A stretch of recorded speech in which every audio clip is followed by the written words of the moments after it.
Quick note before we get started, you can find all of Lan's deck lists from the Hex & Co League on Mike's Instagram. He's been posting them there. He has the Replenish, Devour, and Mono Green Stompy list. 5 with Flores on Instagram.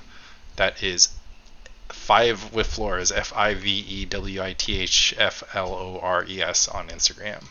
And enjoy this week's episode. Lan and I had a great time, and I think we dig in some great topics. Game begin. I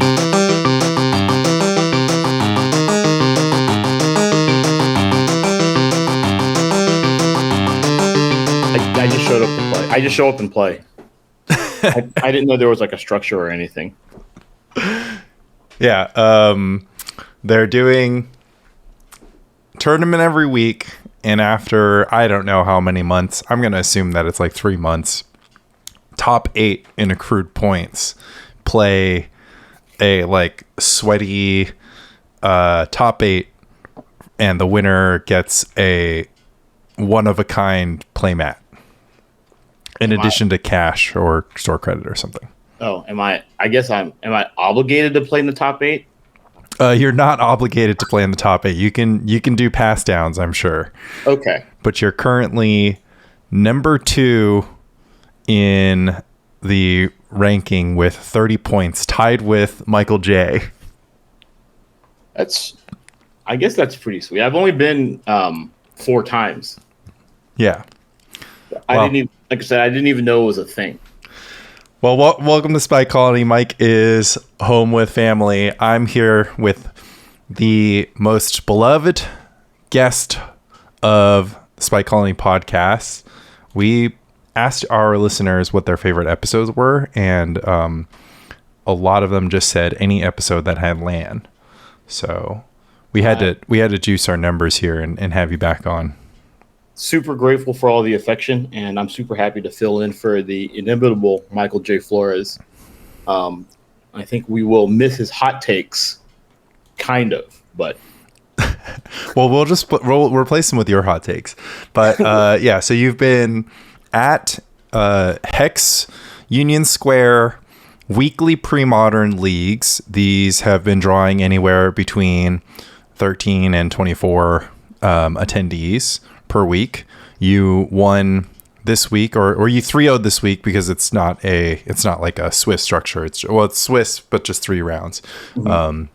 So you 3-0'd this week with Replenish. Last week you 3-0'd with Devour, and the week before, or the time you attended before, you 3-0'd with Mono Green, which was probably the wildest deck to do anything close to anything in pre-modern of recent history, because I don't know, I mean, is that just also 10 land stompy, or do you do anything?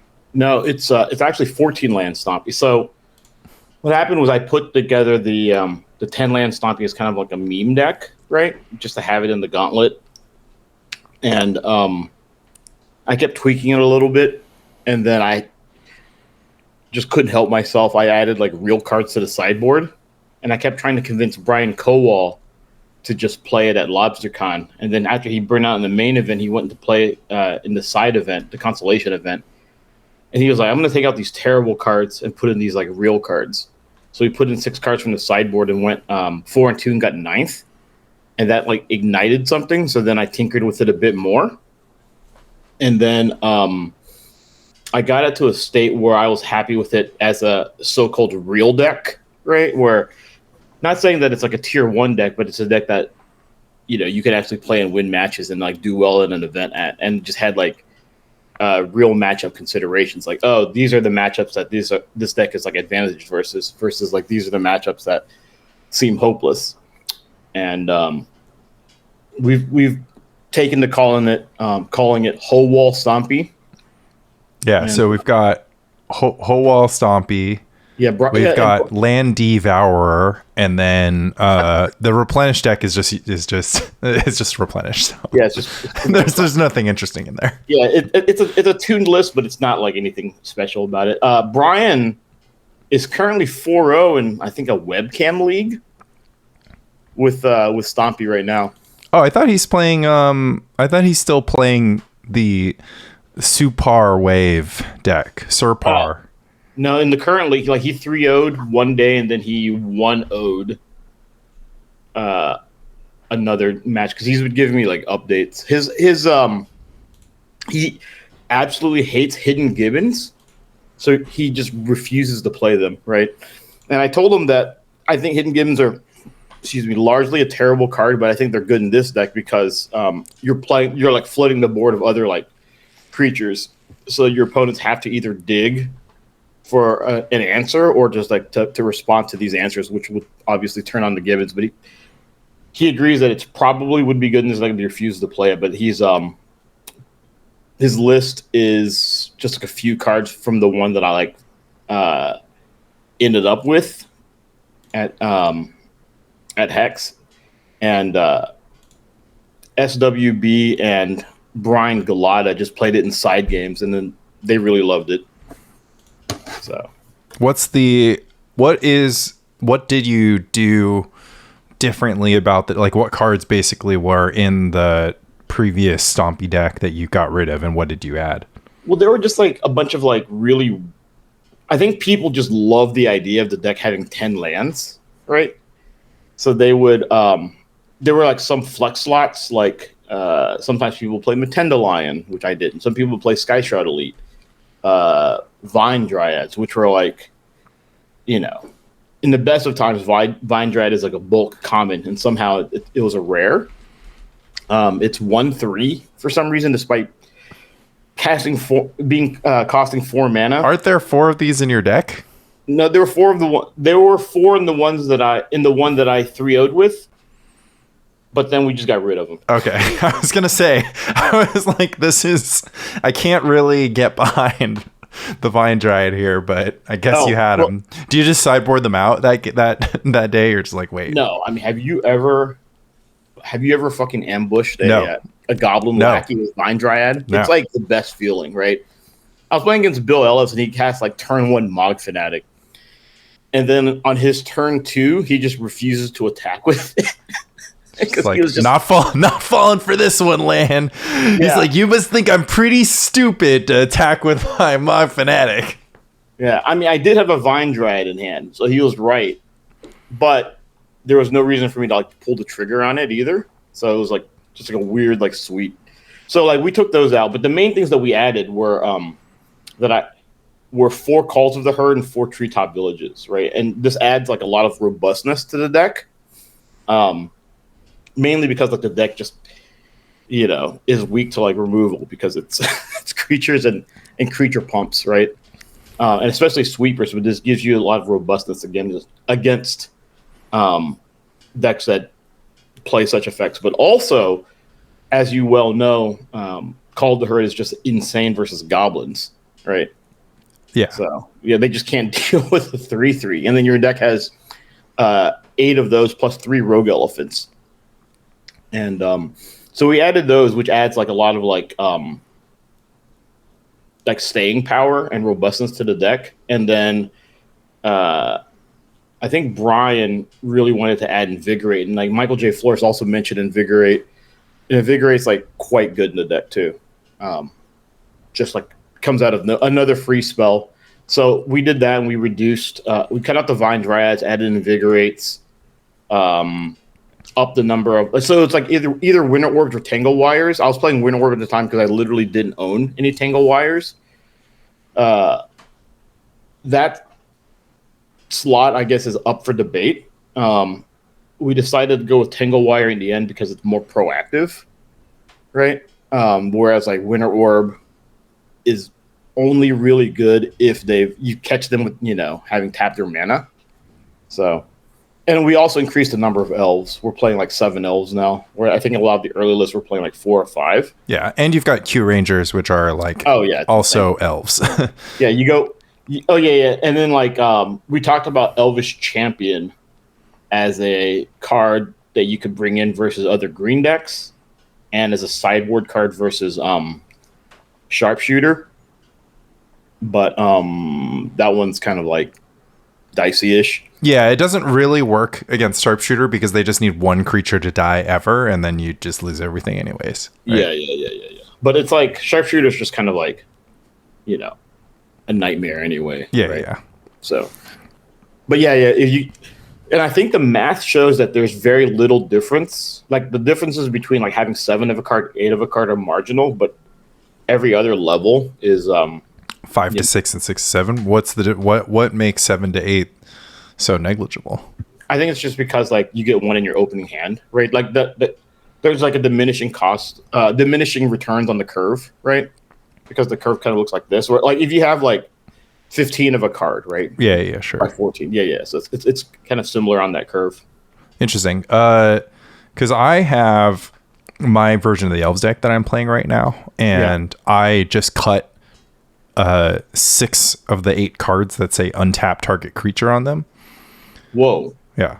And I just was like, I'm on turn 1. I thought it's so good to have an accelerate on turn 1. And Elves is a different context. Obviously, you couldn't play Birds of Paradise in this deck because it has 0 power. But I just added 3 Birds of Paradise. I'm also playing more cards that require you to have a different color mana. But I noted, like, I started where I was like, I'm going to add Birds of Paradise to the Elves deck because I want to play red and white cards. And then I started playing it and I was like, you know what's awesome is having Accelerator on turn 1 every single opening hand. Like, not just sometimes, because sometimes your Elves hand is like Career and Ranger into Multani's Acolyte or something. And that just doesn't do anything, right? You pretty much have to mulligan. And then Career and Ranger is also, in the context of Elves, it's good if you're playing like a 18 land Elves deck, which was sort of the Pablo Suarez style, the Spanish champion style. And what Fran has been saying was that it would make sense for you to play more lands if you keep on losing to Mog Fanatic, right? So you should just play more lands, and then so you play more lands, you have fewer Q Rangers. So I think I don't know if our listeners have been exposed to this line of thinking, but this is like the next thing that I'm doing, which is that, so I cut 6 untappers from Elves. I was like, okay, we're not untapping creatures anymore. So the efficacy of like Priest of Titania goes way down. And we also cut a bunch of Elves, right? We cut 3 Q Rangers, which are Elves. And so that made Priest of Titania work. So it was like, okay, we'll cut Priest of Titania. We also cut all the symbiotes. And they were like, okay, well, now we have to cut all the Multani's Acolyte, because Multani's Acolyte just isn't really that exciting of a card if you're ever paying 4 mana for it, right? And that's also an elf that also made Priest of Titania worse. So I just started cutting all these cards. I was like, all I want are Survivals, Strange Hermits, and Call Herds. And then I felt like I was, and I just have more lands in general, and I felt like I was like starting game 1 with a much better prospect against the red deck, because or red deck or goblins, because I could ever have Call the Herd, and I was like less reliant on 1/1s. And I could still do survival stuff. Like I could still survival anger and cradle deranged hermit, like all the normal broken stuff about Elves I still had access to. But I just felt like I did a similar thing where it's like, now the deck just feels like a little bit more robust. It can grind. I'm also playing 4 Sylvan libraries, which is like maybe the most like weird part. Is this even an Elves deck? It has several Elves in it. Yeah, but I do think that Quirion Ranger is like, you know, almost essential to your most explosive starts. Like the best starts are when you go, not the start that I like most is when you go turn 1 like Mana Elf, turn 2 Quirion Ranger into like Call of the Herd, right? Because you all of a sudden generate 4 mana turn 2. Yeah. I mean, I think that makes more sense in the X-Land Stompy than it does in the Elf deck. Like in the Elf deck, like Q Ranger makes more sense when you had fewer lands. Now you have more lands, so it's like less likely to get value, and you have like less multiply. Like if you replace Career Ranger for Birds of Paradise and you still plan on making your land drop for the first 3 turns of the game, then Birds of Paradise is better, right? Career Ranger only becomes better than a Mana Elf the turn you're going to miss your land drop and you have a guy in play, so that it actually ends up adding, 1 for your land drop and 1 for obviously untapping a guy. The exciting things that I still have 1 in the deck, right? So I have a Sky Shroud Poacher in the deck, and so I'll still poacher for a Curian Ranger, then I'll untap the poacher, get a Hermit, and then the next turn I'll get, or then on my opponent's turn I'll get 2 Hermits. So I have access to that with the untapper, but it felt like now that I have 20, I think I have 19 lands of the 20th land in the sideboard or something like that. Now that I have a bunch of lands in the deck, I'm going to make my land drops. Curian Ranger became a lot less good. But I also wanted to highlight Ty Thomason has gone a third direction, which is just that we have 8 cards in the Elves deck that say untap on it. Let's just play Phantom Nantuko. And he plays 3 Phantom Nantukos in his Elves deck. Yeah, I saw Steven, who was playing Phantom Nantuko at the meetup. And I had never seen that card before, actually.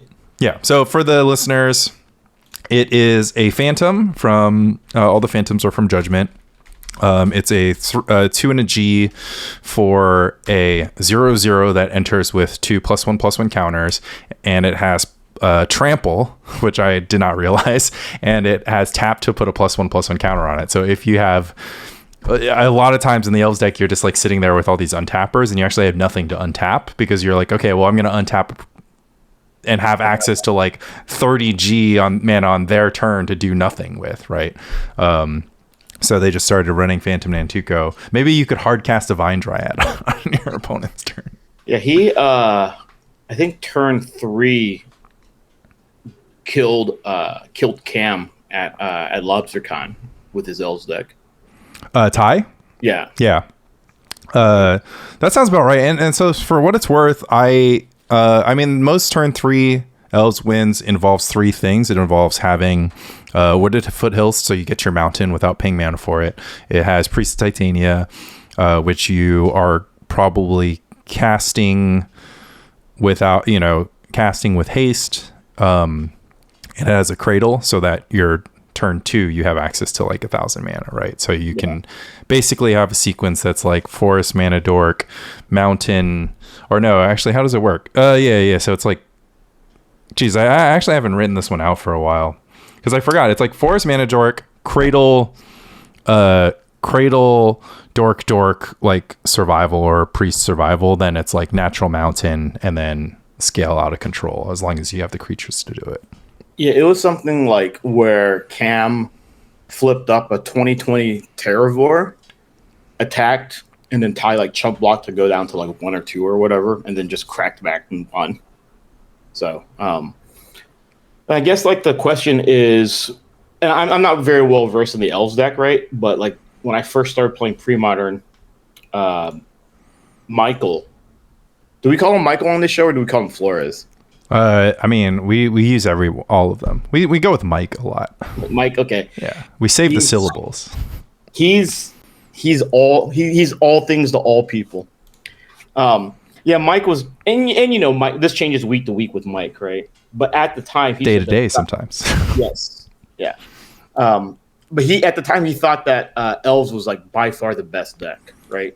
Yeah, it was. I think there was no doubt that Elves was the best deck for a period of time in premodern, but that also felt really strange because during that period of time, Goblins was like a deck. Goblins has always been a deck, right? Yeah. It felt like an unwinnable matchup. Yeah, I think that there was some.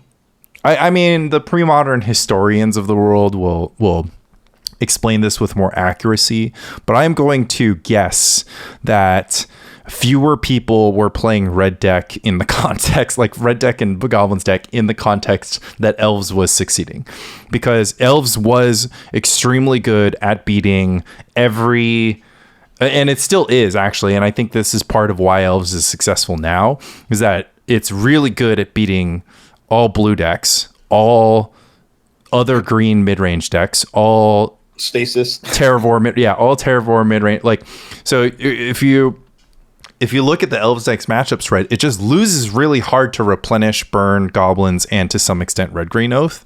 But there was no Red-Green Oath at this period of time. Replenish was very unpopular at this period of time. So, when this was like 2 years ago at this point, Mike, top forward a Bearded Dragon 1K with the Elves deck. A top 4 that Mano was also in for fun trivia. It was an exciting and strong deck. And then there was kind of this period of time where, we on this podcast were just like, if your deck produces black mana, just put 4 engineered plagues in your sideboard. I think that goblins maybe was slightly more popular. Elves was always held back by its price tag, so just not a lot of people were playing it. And then I think the biggest thing was Red Green Oath and Replenish became LobsterCon of last year. Even though there were multiple Elves pilots in the top 16, I stand by what I said at the time, which was that I think it would be absurd to bring Elves to that tournament where the 2 most popular decks should be Replenish, or the 2 most popular winners metagame decks should be Replenish and Red Green Oath, and people are still going to play lots of Goblins and Burn. And all those things were true. And it's just like, I wouldn't subject myself to even knowing that plenty of Elves players went 6-2, I wouldn't subject myself to that. But that just kind of led me down this path recently where Elves had a great performance at this most recent LobsterCon. And I think part of that was Enchantress gaining in share, even though Rich was able to defeat Elves at least once or twice. Enchantress was gaining share, and Replenish was losing share. Red Green Oath was losing share, and Goblins and Burn were losing share because they were really bad against the Dreadnot deck. So Elves became great because all of its natural predators were on decline, and it had a fine Dreadnot matchup. I think the Elves versus Dreadnot matchup is slightly over exaggerated in favor of Elves. I had a conversation with Nick Mayo, who's like the big Elves guy in North America, and he plays in the Massachusetts area, so everybody knows each other. So the Massachusetts Dreadnot guy Justin was talking to Massachusetts Elves guy Nick, and they were like, okay, well, we both know what each other are going to be playing at a tournament. Like, who's going to win? Who's going to mulligan? And Nick was just like, there's just nothing I can do if you're on the play and you mulligan to Dreadnot. And I was like, oh, that's an exaggeration. Like, Dreadnot doesn't always have like turn 2 or 3 combo with protection. And even if they do, if you're the Elves player, you have to put yourself in the range where they don't have that, right? Because if there's no combination of draws that you can beat turn 2 Dreadnot on the play, then you have to mulligan towards beating turn 3 Dreadnot on the play, or turn 2 Dreadnot on the play with no protection, that kind of stuff. But for the sake of experiment, I took 10 test draws with Dreadnot, and all 10 test draws had turn 2 or turn 3 Dreadnot, and most of them had protection. It was like 6 turn 2s, 4 turn 3s. Like, some of them were mulls to 4, but they were like mull to 4 with a turn 2 Dreadnot, right? And I was like, yeah, if your Dreadnot opponent knows that you're on the Elves, they are going to win game 1. And then what changes from game 1 to game 2? You have 4 copies of Naturalize. It's like, not that great. But I digress. Elves did win like 50. They had like a 56% win percentage, which is like a pretty good showing. Yeah, a great showing, and of course a copy in the top 8. But that's. But I was gonna say the weird thing is that I guess it shows like how I look at premodern is because when people say this is the best deck at this time or whatever because of premodern's like static nature, right? I think of just like, well, that statement should apply like not just to the current meta, but to like this should always be true. Yeah. And I agree, right? Because theoretically, there's just like a Nash equilibrium, and there's people there's a mathematician or mathematician inspired person who regularly produces a Nash equilibrium under the assumption that the duress crew data is accurate with regards to expected value, and the metagame was only the decks in duress crew data, and he'll crunch a Nash equilibrium each time. I think that you are theoretically correct, but I'm sure from your own experience of the format that's just not true. Oh, right? Yeah, like you show up at Thursday night at Hex & Co, right? And you're just like, well, there's 6 stasis decks here. Why is that? We're all looking for the person responsible.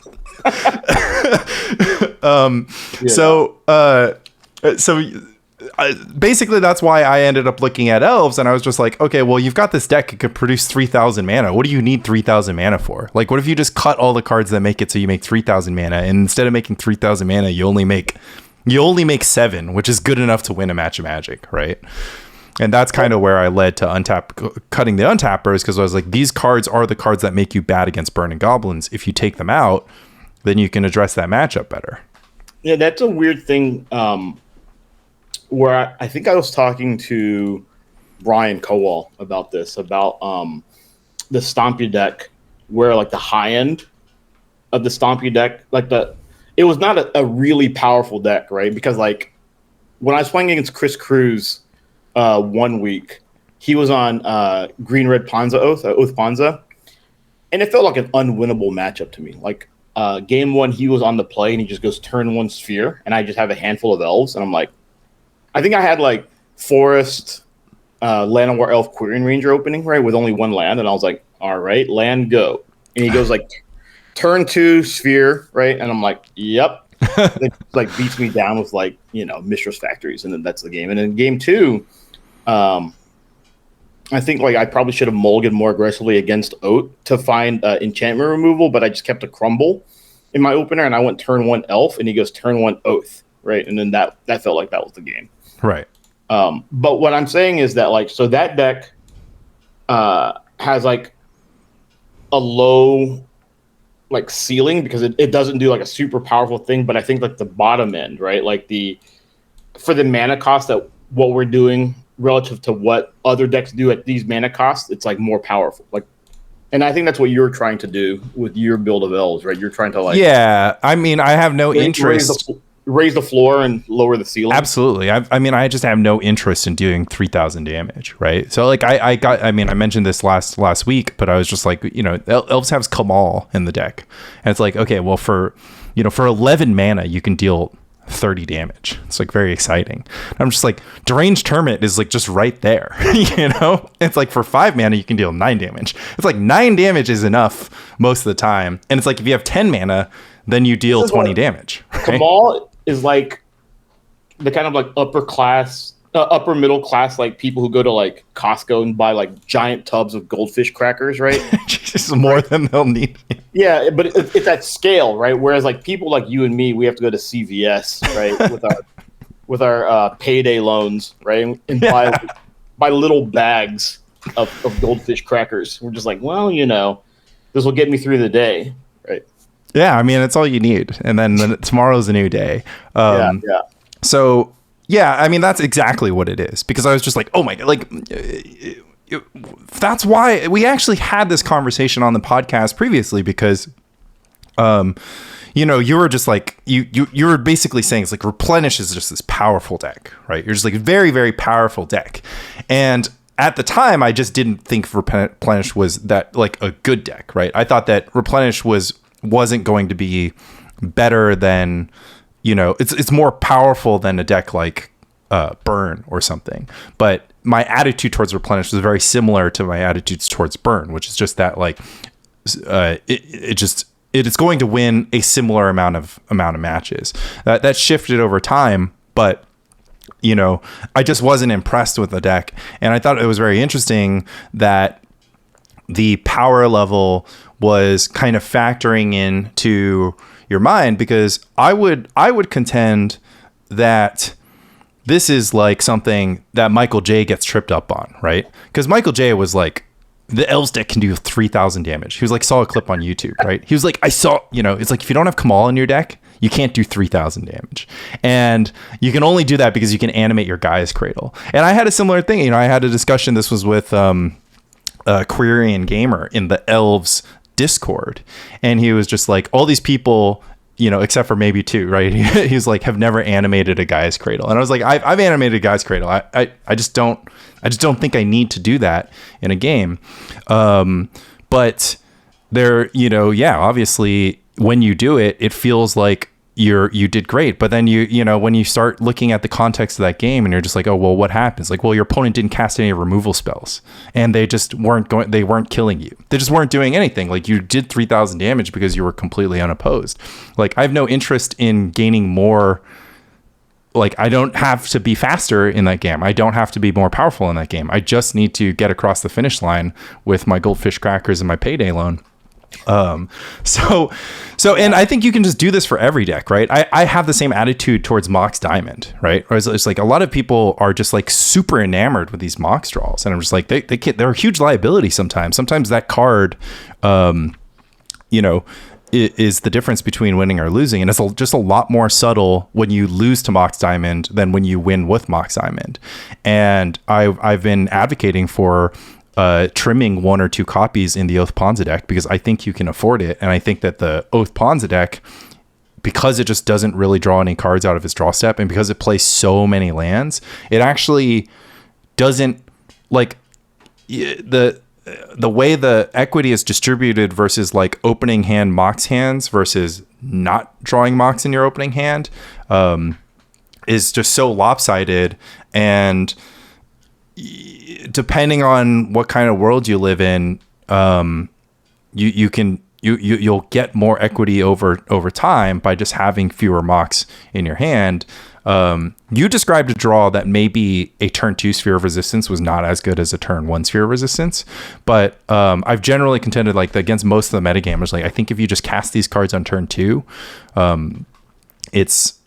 they're nearly as good, and it is like not worth discarding a card to make sure that they come out on turn 1. It's weird. I was thinking about Mox Diamonds in Oath Ponza, and I thought because the deck was so land rich, right, that Mox Diamond was like particularly well positioned in the deck. Yeah. So I have the opposite attitude because the deck is good at making sure that Mox Diamond is turned on, but the deck can do something with 1, 2, 3, 4, 5, 6, 7, 8, and 9 mana, right? So like, no matter how much mana you have in your hand, you have so many activated abilities on your land. Like, you're just going to be able to use your mana every turn between casting your spells, paying the attacks on your Sphere of Resistance, etc. That it feels like a hindrance to me when your 7 card hand can produce 3 mana maximum versus 4 mana maximum. I really like Mox, or actually I just don't like Mox at all. But I think an unintuitive context for Mox is in a place like Replenish, where you go the curve is 3-4. And so if you can go 3-4-4-4, that's really excellent. And just doing a 4-drop on turn 3, and then another 4-drop on 4, and then just another, you're just doing 4s for the rest of the game. You have nothing to do. Like, what does Replenish do with 5 mana is the joke that I've been making recently. It was just like, what can Replenish, like, what does Replenish do? You play your 5th land drop on turn 5, and then you just like proudly just cast another 4-drop, right? Well, yeah, I personally leave mana up for Plow, but that's because I'm an advanced player. Yeah. I tap the extra mana just to show my opponent I don't have it. No, but I will say this, right? So the red-green deck, the Oath Ponza deck, doesn't draw cards well, and it relies basically on suppressing threats and then drawing cards with Sylvan Library, right? I was thinking about like whether Mulch would be good in the deck, but you would want Mulch with Sylvan Library, and it just seems like the deck is too like the deck's basically reached a very standardized point, right? Like all the deck lists are exactly the same. Absolutely, yeah. Like a few sideboard cards are different. Yeah. But the few sideboard cards are different, but it's like 32 non-lands, 28 lands, 2 natural ices, 1 earthquake, 1 pyroclasm, 4 of everything else, right? Yeah. So there's not much room to like maneuver. But you did strike onto you did hit on an interesting point with regard to like Mox Diamonds in Replenish, and I don't love Mox Diamond Replenish just because like I actually think the slots and the cards are pretty meaningful. But one thing is that Mox Diamond I think is especially good in that deck because of all the soul lands, right? Which is enabled you to also play it in Devour, which was something that I had been pushing for because it kind of seemed obvious, and it was, yeah, I mean, we talked about it last week that people were playing Jeweled Amulet, but you played Mox and Lotus Petal, which was another step, which I had never dared try. It was one other thing I wanted to say too was that to your point about Mox Diamond in Panza, it would be just as good if Mox Diamond it would basically be just as good if Mox Diamond produced only colorless mana, so Panza doesn't like take advantage, right, of the fixing that Mox Diamond. I mean, it does. It has 9 natural red sources, so that it brings the red source count up to 13. Yeah, but it's like pretty negligible given the fact. I mean, it's better, I guess, after Cyborg when you're loading up on like Red Blast and stuff. Yeah, but to that end, yeah. So I was actually, like everyone else, I was kind of inspired by Devour after seeing its performance at LobsterCon, right? And I looked at both lists. Like, who's it? Nate Gates and Kainan Abuzalam? Right? Yeah.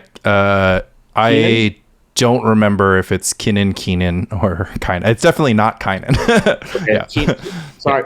So my apologies. I've only read the name, but Keenan Abuzalam played. I guess it's like the 5-color version with Oaths and Gaia's Blessings starting, right? And then in Lane Tutor.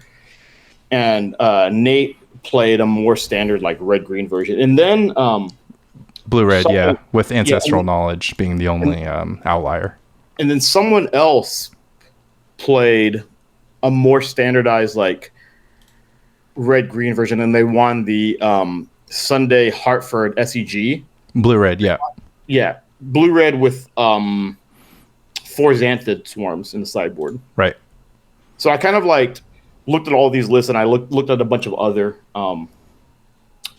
Devour lists. And obviously, my first starting point was Keenan's list because it's like the flashiest looking. I'm like, oh, this could be pretty good. But if you actually read his report, he was just like, well, I never activated. I didn't never triggered Oath of Druids. Yeah. Yeah. So I was just like, oh, and then when I would like kind of like goldfish, because that's what the deck kind of does, right? It's kind of goldfishes. I was just like, what are these oaths doing? Well, they're blank cardboard if they don't trigger. Yeah. So it's like, obviously, they're kind of good, I think, versus goblins, right? But I feel like you should be pretty good against goblins. Yeah, you just kind of smash goblins. I mean, they can put you off with the Wasteland, and sometimes they can naturalize an altar, right? So then you kind of have to have 3 mana to get the kill, or 5 mana to get the kill, but... Yeah, but... And the other thing is just like, not only that, right? All of a sudden you have Gaia's Blessings, and that's because like, if you mill too much with Oath, you won't have enough library to devour them out, right? Yeah. But then like, all of a sudden you have Gaia's Blessings in the deck, which seemed like pretty heinous, I think. Yeah, that's the general. I mean, this was the evolution of Devourer and Oath Devourer basically ran along these lines. I played a webcam monthly match against Pete Smits, who was a devotee of Oath Devourer and a true enjoyer of Devourer decks. And at the end of the match, he was just like, Gaia's Blessing is so much worse than Impulse. Yeah, so I guess like I went through like all of this like in the course of like a couple of days. Right. Or maybe like a couple of hours, and I was just like goldfishing the deck, and I was just like, I don't want this. And then so because you're kind of like a 10x engineer when it comes to pre-modern deck building, right? Everyone's just kind of like 0.1xing. It takes them like 2 years to figure stuff out, and your mind just comprehends it and instantaneously. Well, it takes you it just like 3 hours time. You just have the entire code base finished, and you're just like, yeah, Gaia's Blessing, Oath is out, exactly 3 Impulse and 1 Factor Fiction is in, exactly 3 Sabo's Web, all the Moxes, all the Lotus Petals. Well, it's like the card that was interesting was that so Nate didn't play any Mox Diamonds, right? But they seemed really good. Yeah, Mox, it gives you so many. It gives you a lot. Yeah. Plus, like it fixes the mana, and it's like so good with soul lands that you could toss like extra Cities of Trader, right. All of these things, right? So so we should point out the very first thing, which is just that if you have a land, a Mox, and a soul land, that is 3 mana total, and if you have 3 lands, then that's 3 mana total. So the Mox is net mana for cards neutral in coordination with the soul land. The thing that I actually wanted to point out was a interesting question of premodern is what is the most mana efficient 2-card combo in premodern, a 2-card kill combo, right? And you can go down the list and you can be like, okay, well, Hermit Feb or the Hermit Druid ones are actually quite strong. So Hermit Druid is probably the strongest, right? Because it's 2 mana for Hermit Druid, it's 1 mana to activate, and if you have the reanimate, it's 1 mana. You need a turn. Yeah, so it's 2 mana plus a turn. Whereas Devour, you can just win on the spot. Right, you can win from nearly out of nowhere.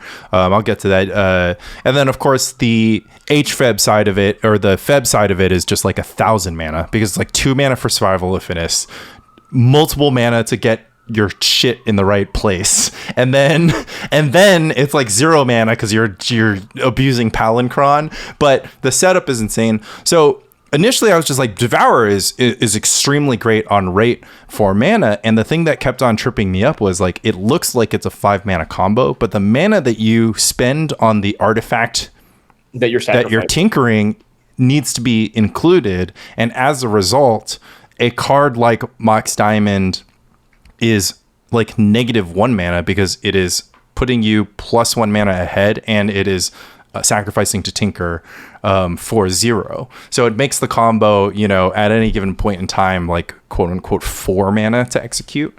That's kind of the part that I think if you didn't have Mox in your Devour deck, you would never really encounter. But once you kind of feel that you're just like looking at your hand and you're just like, oh, I have it right now, that's just like a big difference.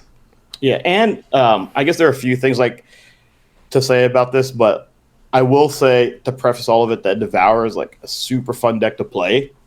Just because you were laughing. Your laughs were like filling the room round after round. You kind of just get into a situation and you're like, well, can I get there? Got there, or you're just like, well, just didn't get there, right? So it's just like you're just. I was like begging you to do like a Baccarat peel of your like top deck against Andy, because I was like, you could tell if you won just by looking at the side of the card. Yeah. Almost. I mean, literally, like game 3 against Andy, I mulligan, right? And one thing that's really good about the Devour deck is that there just aren't enough cards really in the deck, right? There aren't enough cards to fill out the deck, so you basically pre-sideboard like 7 or 8 cards. Yeah, you're just playing 4 defense grid and 3 Sabo's Web. Right, and then but one thing that I did. So actually, I'll stop you right there. So why not just play more card selection? Well, because like you just can't beat these other cards, right? You're just like, well, I'm playing against blue, and if I don't have defense grid, I'm dead. Okay. Right, it just feels that like game 1 versus these decks, a turn 1 grid versus like turn 1 no grid is basically like the difference between winning and losing. Right. So, and Sabo's Web, I think, is probably. I mean, like it definitely just won me a match versus Chris on Ponza. He goes like turn 1 Treetop Village with Cursed Totem in hand, and I just go turn 1 Sabo's Web, and he's like, okay. And then that basically got me like a turn 3, turn 4 kill. But one thing that I did do was like while like goldfishing and like feeling out the deck, I thought that like I wanted at least 1 Mind Stone. And then while I was playing with it, I was like, this card's really good. So I went up to a 2nd Mind Stone. And I think that like basically in the version that I have right now, there are 9 2-drop artifacts that could be like any number of like Mind Stones, Sabo's Webs, the defense grids suit to taste, right? Yeah. So, but against Andy, turn 3, game 3, I mulligan, and then I go like turn 1, Soul Land, Mind Stone, Mox Diamond, Altar with 1 card left in hand, and he duresses me, right? And it's like a Devourer, right? And he's like, okay. And I'm like, all right, if I draw a Soul Land or a Tinker, I just win, right? On the spot. So I just peeled a Tinker, and then we just won the game. Yeah. So. Yeah, you laughed all the way to the bank there. I mean, you had like 4 turns to draw whatever that was, right? Because Andy was going to have to play a Powder Keg and take it up to 2, if he had a Powder Keg. Yeah. But what do you think about this deck, which almost feels like it doesn't have any distance between its floor and ceiling. Like there's no like, there's no like I grinded them out, right? Yeah, and there's no alternate plan of victory, right? I think like Keenan had he had like a Phyrexian processor, yeah. Who knows if he ever brought it in, right? I know that neither. God, I feel pretty bad that I don't remember the name of the person who won like the SCG Con tournament, or Nate Gates had like an alternate plan either. And like Nate also wrote like a really like thoughtful report, right? And then he just talked about what he needed to do. He actually played my brother in round 5, and my brother, we didn't prep this was my brother's like first pre-modern tournament, and we didn't prep him for Devour. We're just like, these combo decks, here's how you would sideboard against them. Yeah. So he sided out Cross and Wreck in game 2, and Nate actually altered him, right? And then if my brother had Cross and Wreck in the deck, he would have won on the spot. Right, because he would just replenish, yeah. Yeah, he would just like replenish everything and would have just won, and then it would have been like a weird game 3. The player who won the SCG at Hartford 66 players was Kenton Nadzian. Yeah. So shout out to him. And yeah, his I think his sideboard is actually the best of all 3 player sideboards. Two Hoodwink, 2 Hydroblast, 2 Pyroblast, 3 Pyroclasm, 2 Rushing River, and the Xantid Swarm. And the Xantid Swarm, I think, is just the most exciting thing. I think people don't have the, I don't know what it is that's stopping people from like looking at their mana base and just being like, I've got 2 Sea of Brass, 4 Gemstone Mine, and 4 Chromatic Sphere. I can play any sideboard card. And it's like, no, let's only play blue and red ones. Yeah, Keenan definitely like sung Xantid Swarm's praises. And between Xantid Swarm, although Keenan's like sideboard was especially hateful towards blue. And I can't imagine that I think he must have just run into like a ton of blue decks, right? Because he had like 4 blasts, 4 Xantid Swarms, and 4 defense grids. And it just feels like, what's blue going to do there? Yeah, I mean, it's pretty similar to like Rich Shea's Carpet of Flowers Xantid Swarm situation. I mean, just like Xantid Swarms all around. So much so that like going into LobsterCon and then of course after it now, Essence Flare is just sold out at every retailer near you. Yeah, Xantid Swarm, Essence Flare. I was just like, is this really just a kill like 1/1 creatures or X1 creatures? And it turns out the answer is yes. Yeah, I mean, if you're patient, it will also kill a Meddling Mage. Yes. It'll cost you an extra 2 damage. I thought you were going to say Phyrexian Dreadnot if you were patient. Right? I mean, if you're patient and you have a stasis in play. Yeah. You can think of Essence Flare as basically like erosion, right? Like, oh, what's stronger than an ocean? Nothing. An ocean will wear you down and grind you into the ocean floor. But I do think that like hating blue at LobsterCon was not like a terrible strategy. It kind of reminded me of like Grand Prix Kansas City, I think in 1999 during the middle of like the high tide era. Right. Dave Price, the King of Red, played red with 4. I think it was just 4 red blasts starting. Yeah. And the guy who won, he actually won the entire tournament, was playing mono red, and his sideboard was like insanely hateful. It was 8 blasts, 4 anarchies, 3 Price of Progress. And I just remember him playing against like Chris Pakula, and he had like 2 mountains in play and nothing else, and his hand was like 7 blasts. Like, what the hell? Do you think that this means that pre-modern is just like a deeply unhealthy format then? And what does unhealthy mean, right? Like we had the largest LobsterCon of all time, or the largest tournament of all time at this previous LobsterCon. Yeah, I mean, what's unhealthy by your like? It's just I asked you your opinion, actually. Yeah, I guess like if you're measuring it by the number of people who are playing, right? It doesn't seem unhealthy. Is it unhealthy in that like decks with swamps suck? Right? If that's what you're going for, then yeah, right, it could probably be changed. Well, what do you think you should go for? Like, what's the purpose of a... So I'll share. I think that the purpose... Like, metagames are just, they're like there's an old adage about raising children that's they're fires to be lit rather than vases to be filled, right? And I think metagames are the same. I think a lot of people approach curational band list discussions of just like, I want this to happen, and I think the truth is you just don't know what's going to happen. There's too many variables. Yeah, like I talked with writer Nick Zarzicki about this, and he said that, you know, based on his observations, if you get any number of Magic players like together in a room, the first thing they'll do is complain about a card. Right. Right. And I think that the worst thing for me as a Magic player who was like buying cards and playing in formats was like when a deck I had invested in just got banned. Right. Yeah. But you kind of had an attitude that just like some cards or some things are just bullshit, right?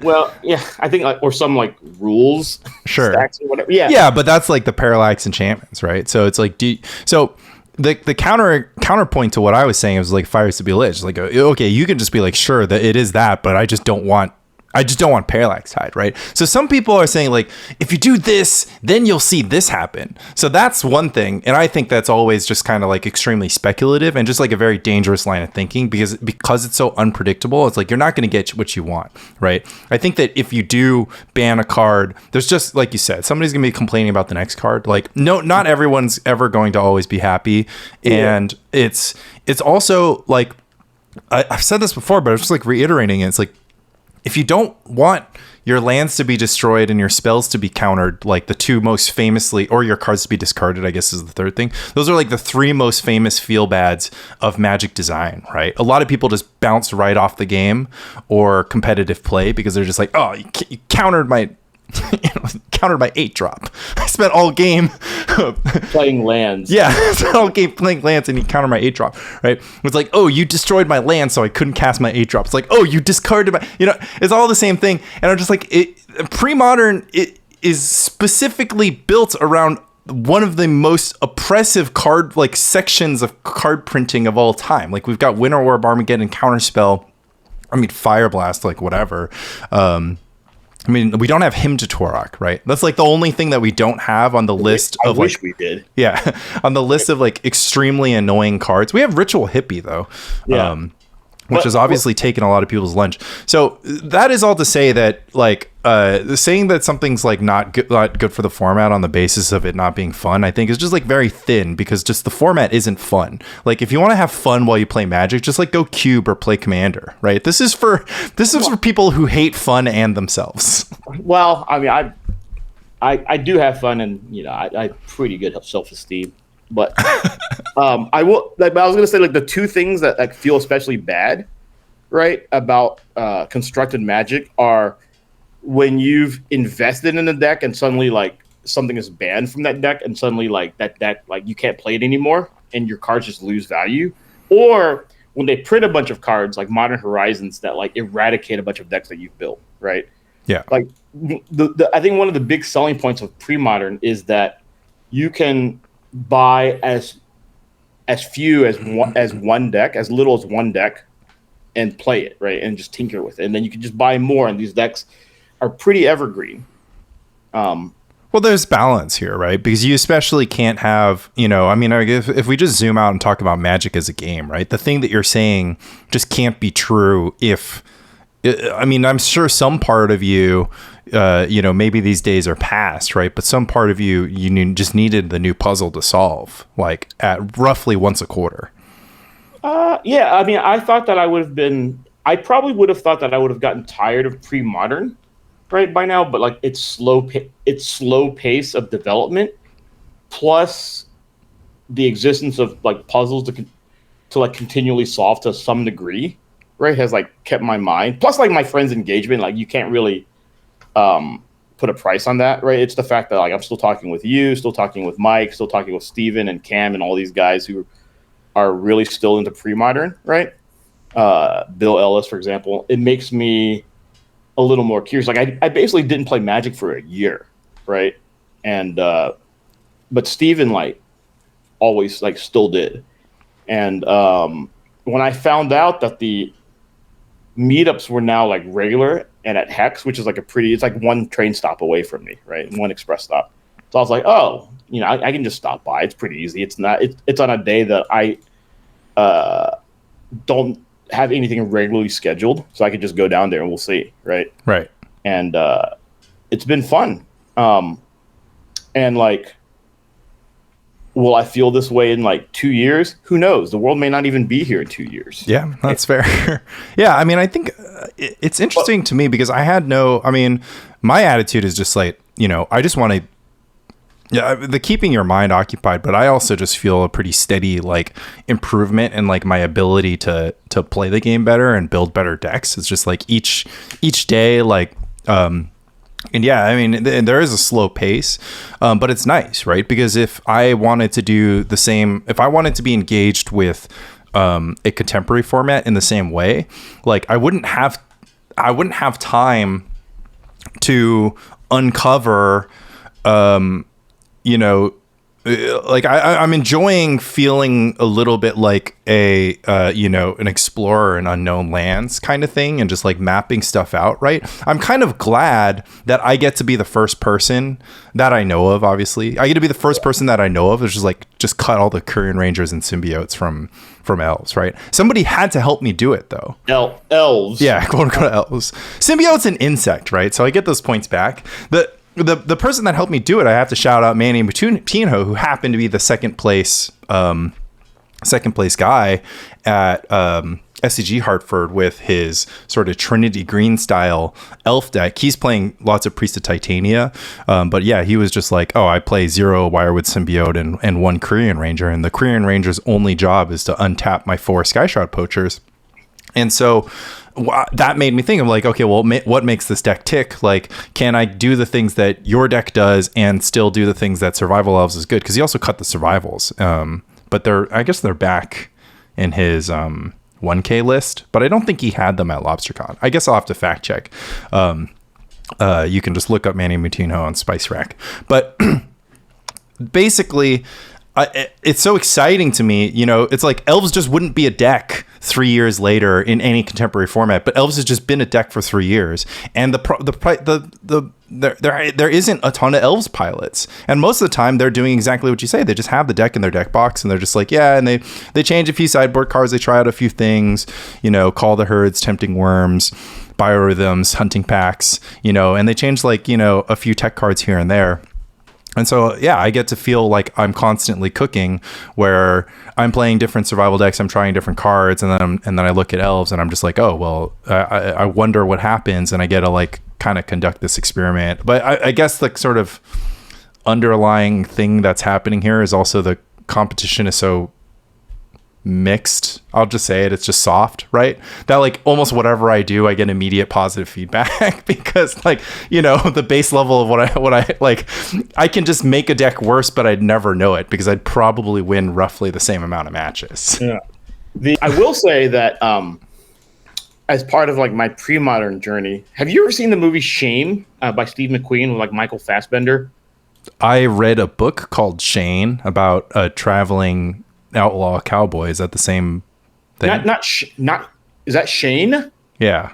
Oh yeah, by Jack. Yo, you're talking about Shame yeah. with that's like a sex addict thing or something. Yeah, Michael Fassbender and Steve McQueen and Casey Mulligan. Yeah, like in some ways I feel like my journey to pre-modern is kind of like Michael Fassbender in that movie, where he's just like, you start out, you're like, oh, I'm playing goblins, or I'm playing some mid-range deck, right? And you're just like, what more degenerate things can I be doing? Right.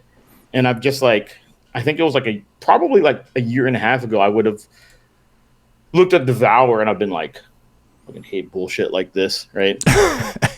But now it's like, interesting to me, and it's like fun. Right. And I wonder if I'll, eventually just enter like the shallow grave stage of my pre-modern development, where I'm just like, well, there's nothing left for me to feel, so I'm going to spend $300 and buy some shallow graves, and then we'll see if that gets me through the month. Do you not? Did you not find yourself attracted to combo decks before? No, I played a lot. Part of the problem is that like combo decks in pre-modern are predicated on like nonsense. I think a lot of times. right? Like I think like the entire Feb shapeshifter part of it, I'm just like, come on, this just feels like it feels fake, right? It doesn't feel like real. Whereas like the Devour at least is like an honest combo. I think that like holding priority feels kind of weird. You're literally holding priority when you play Devour. You're just literally doing it. No, but there's just like there's a sacrifice trigger on the stack. Yeah. Like they printed the card and they were like, this is how it should work. It shouldn't ever have more than 7 power. And we're like, I've got 60 power. What are you gonna do, Watson? But with Feb, right? You're like, wait, what? It's a Psychotog now. You're like, actually, it used to be a Psychotog, but now it's an Achroma, right? I disagree here. Replenish is also bullshit. I actually agree with the premise, which is that every combo in pre-modern is like bullshit. Like, Shallow Grave, Ghoul, like all that. I mean, I guess Ghoul is super interesting in the context of Magic, right? Because you got to explain to people, it's like, oh, it's so easy to win the game when you mill your deck, right? It's like, actually, back in the day, you had to play this combination of like 5 cards in order to kill somebody once you've milled your deck, right? Yeah, but I mean, and this will sound kind of pretentious, right? But I just like playing like decks that are good, right? So like even in the old days, I was a combo player in that I played Channel and like Fireball, right? Sure. I did it. I won a Lotus with it, right? But I played like Prost Bloom. I played Necro Donate, right, in the old days, which is kind of considered a combo deck. I also played High Tide. And it's just like you have to like know. Plus, if you want to fight against combo decks, you have to like know like what they're trying to do. Of course. So you can kind of decide which side you want to play, and then like even like I played Tinker. I played 8 Tinkers at the 2 Pro Tours, where you could play 4 Tinkers at each Pro Tour. So I played the maximum number of Tinkers, and it's not like purely a combo deck, but it kind of is. It's like it was more like a toolbox deck at the time, and it would like lock you up, but had combo-ish elements, right? So it's not like I hate combo decks. If anything, the decks that I hate the most are like underpowered green mid-range decks, right? Right, like Terrageddon. Terrageddon and Rock and black-green survival, right? Like Terrageddon, I don't even want to get started with Terrageddon because it was like a pet deck of like a lot of friends of mine, right? But like Weathered Wayfarer, I think is just like so anemic, right? And then like it's horrible. Yeah, and I think that like Armageddon itself is such a powerful spell, right? That like some decks just can't beat it, right? But Terrageddon doesn't do anything with it, really. If anything, I think the deck that like that Armageddon felt most devastating coming from was actually weirdly Gat, but that's because like you were fighting on like multiple axes, and then like with the counter spells and stuff, and then they would like set you back with Geddon. But the problem with Gad is like the threats are so anemic. But yeah, so I do feel like maybe I'm entering that phase, like that late stage shame phase, right? Where you're just like, what new things can you do in pre-modern? But that's because right now like shuffling up and Goldfish and Goblins just doesn't do it for me anymore. Yeah. Right. I mean, I think that it's also just a question of how close these decks are to being solved, right? And then the nature of like your ability to solve a deck. It's hard to like make a change to Goblins that feels like you're doing anything different, because so much of the power of Goblins is like rolled into Goblin Lackey and Goblin Warchief, and you're like, oh well, how can I make those, like, one, you can't replace those cards with anything, and you also just can't make them better by putting anything else in your deck, right? Yeah, a lot of like there are a number of pre-modern decks that almost feel like precons. Yeah. Right? Like I think I talked to I was talking to Chris Cruz and Stephen Wyatt Bush about this, about how like green red Ponza Oath, it's like a super powerful deck, but in a lot of ways it just feels like it plays itself because it's one spell per turn deck. Yeah. Right? And it's all sorceries and you don't have many choices. Yeah, that said, I did see Chris play a really interesting game versus Roland, where he played it, like, I thought, really well until the very end when he blundered and triggered Oath with no creatures left in his deck and lost on the spot. Yeah. But, which is... Luis did that last week, too. I mean, that's just like, you know, that's not a tactical thing. It's I just actually kind of loved it because I was just like, oh, Luis, you bonehead, you milled your whole deck. And then like a second later, I was like, you know what? He didn't even look at his like graveyard or exile or sideboard. And I was like, that's better. That's better for you to just like smack the top of your deck and like, pretty sure I got one. And then you just start flipping cards. Yeah, because I was just like... Because you can check, right? But checking is weakness. Yeah. I mean, you should... Yeah, I mean, to be fair, you shouldn't have to. But, like, it was just a crazy thing where Chris was, like, really deep. Like, his Terravor was, like, 25-25, right? So it was, like, really deep. And I was just like, wow. Did he side out a Terravor or two? And then he just, like, was like, I'll activate Oath. And he's like, I'm dead. But I think he would have I think they... So, I think Roland had a plow in his hand, and it was on fourth turn of extra turns. So I think they would have just gone to a draw anyway. But I think that had he had one more Terravor in his deck, and they had like one extra turn, I think he would have won. Right. So... You know, obviously these are big ifs, right? But I think because I mean, Roland would have had to like dig for like the fourth plow or whatever. Yeah. But Roland was incapable of winning on that timeline. Right. So, but it was just like a weird thing where I guess like it's not even. But even looking back, it's not even like a huge thing where you're massively making a ton of decisions. He just basically like stacked a ton of red blast that he had accumulated over the course of the game. It was just like being very patient with them, which I thought was like strategically good.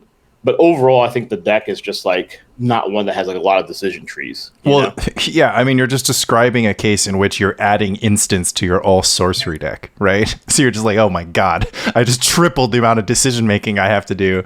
Like, yeah. I mean, I'll give Green Red Oaths like credit of like there are interesting things that you can do, right? Like you can do interesting things with Rishton Port. You do have to figure out your sequences multiple turns in advance, right? You're going to be like, oh, I'm going to port this turn. Then I'm going to next turn have access to Wasteland Port, but maybe I can do Stone Rain Wasteland instead. Or like, do I need to cast Sphere first? But then if I cast Sphere first, it's the same thing as porting this turn. And then the Sphere actually puts me back because I have to pay one for the next Stone Rain. Like those are all calculations that you have to make. But once you have the reps in, they start becoming a lot more natural. You're just like, okay, well, like I just know how I'm going to sequence port Wasteland, Sphere, and Stone Rain because I've just done it before. Yeah, the main thing about playing with that deck, I think, is just like considering its place in the metagame, whether it's strong or not, and then broad strategic considerations, how you're going to approach these matchups, and then what sideboard decisions you're going to make. Yeah. Right?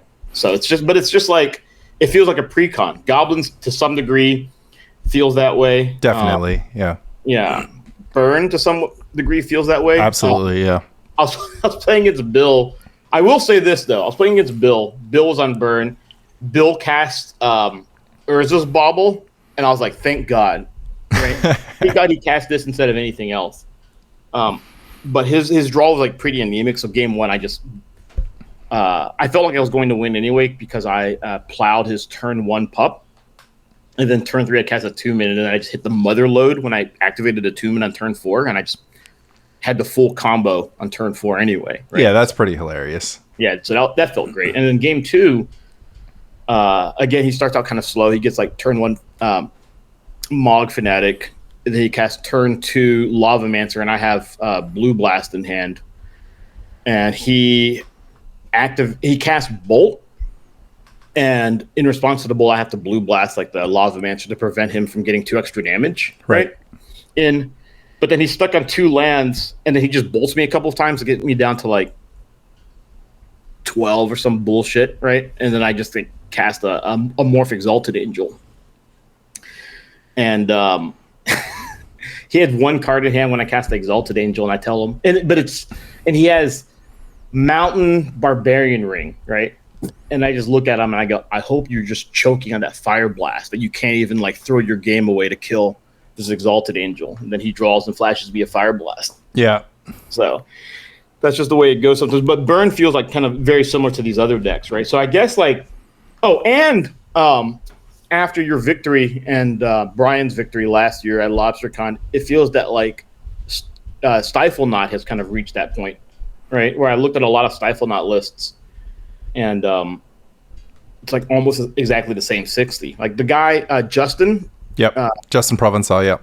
Yeah, who got second. He played like 4 accumulated knowledges, and that was like a small deviation from the standard list, but you know. He basically what did he replace? He replaced one gush, one impulse, one opt, one daze. Yeah. Right. So he replaced air with air. Yeah. To some degree, right? Yeah. So it feels like at some point, once lists become standardized, maybe the format will feel like pretty stale, and we're kind of like getting to that point, maybe. I mean, that's possible, but then it's just going to be like, solving the duplicate sealed, which I did on my first day, of course. Yeah, of course. No, so this is the kind of the thing that you're saying is the thing we started the podcast up with. Just like, are we going to just have Nash equilibrium for premodern? And I think that it just becomes a question of like, okay, well, we started this discussion because I basically compared having a loose range to playing decks with shitty tech cards in them. Right. So it's like, if you just have like a random daze, your deck is worse, but your opponent not expecting it, you're just going to get all that equity back. Right. It's just like being loose aggressive in poker. You're just like, what? You had 3-6 of clubs? Like, like what? And you're like, but you stacked somebody off with 3-6 of clubs because you just get it in. 2-4-5 is a great flop. Yeah, exactly. That's what I'm saying. Yeah. 2-4-5 of clubs is a banger. Yeah. Especially if your opponent has ace king of clubs, and you gotta show them the bad news. But I digress, right? Good news. I digress. The point is,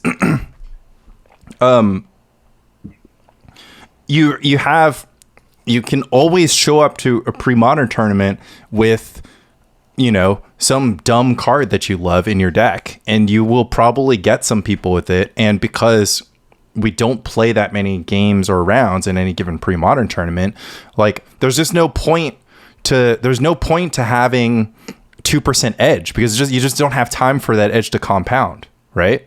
And the player skill and quality and the deck skill like the deck building skill is like so loose, right? It's just like you're playing into a pool of a bunch of maniacs.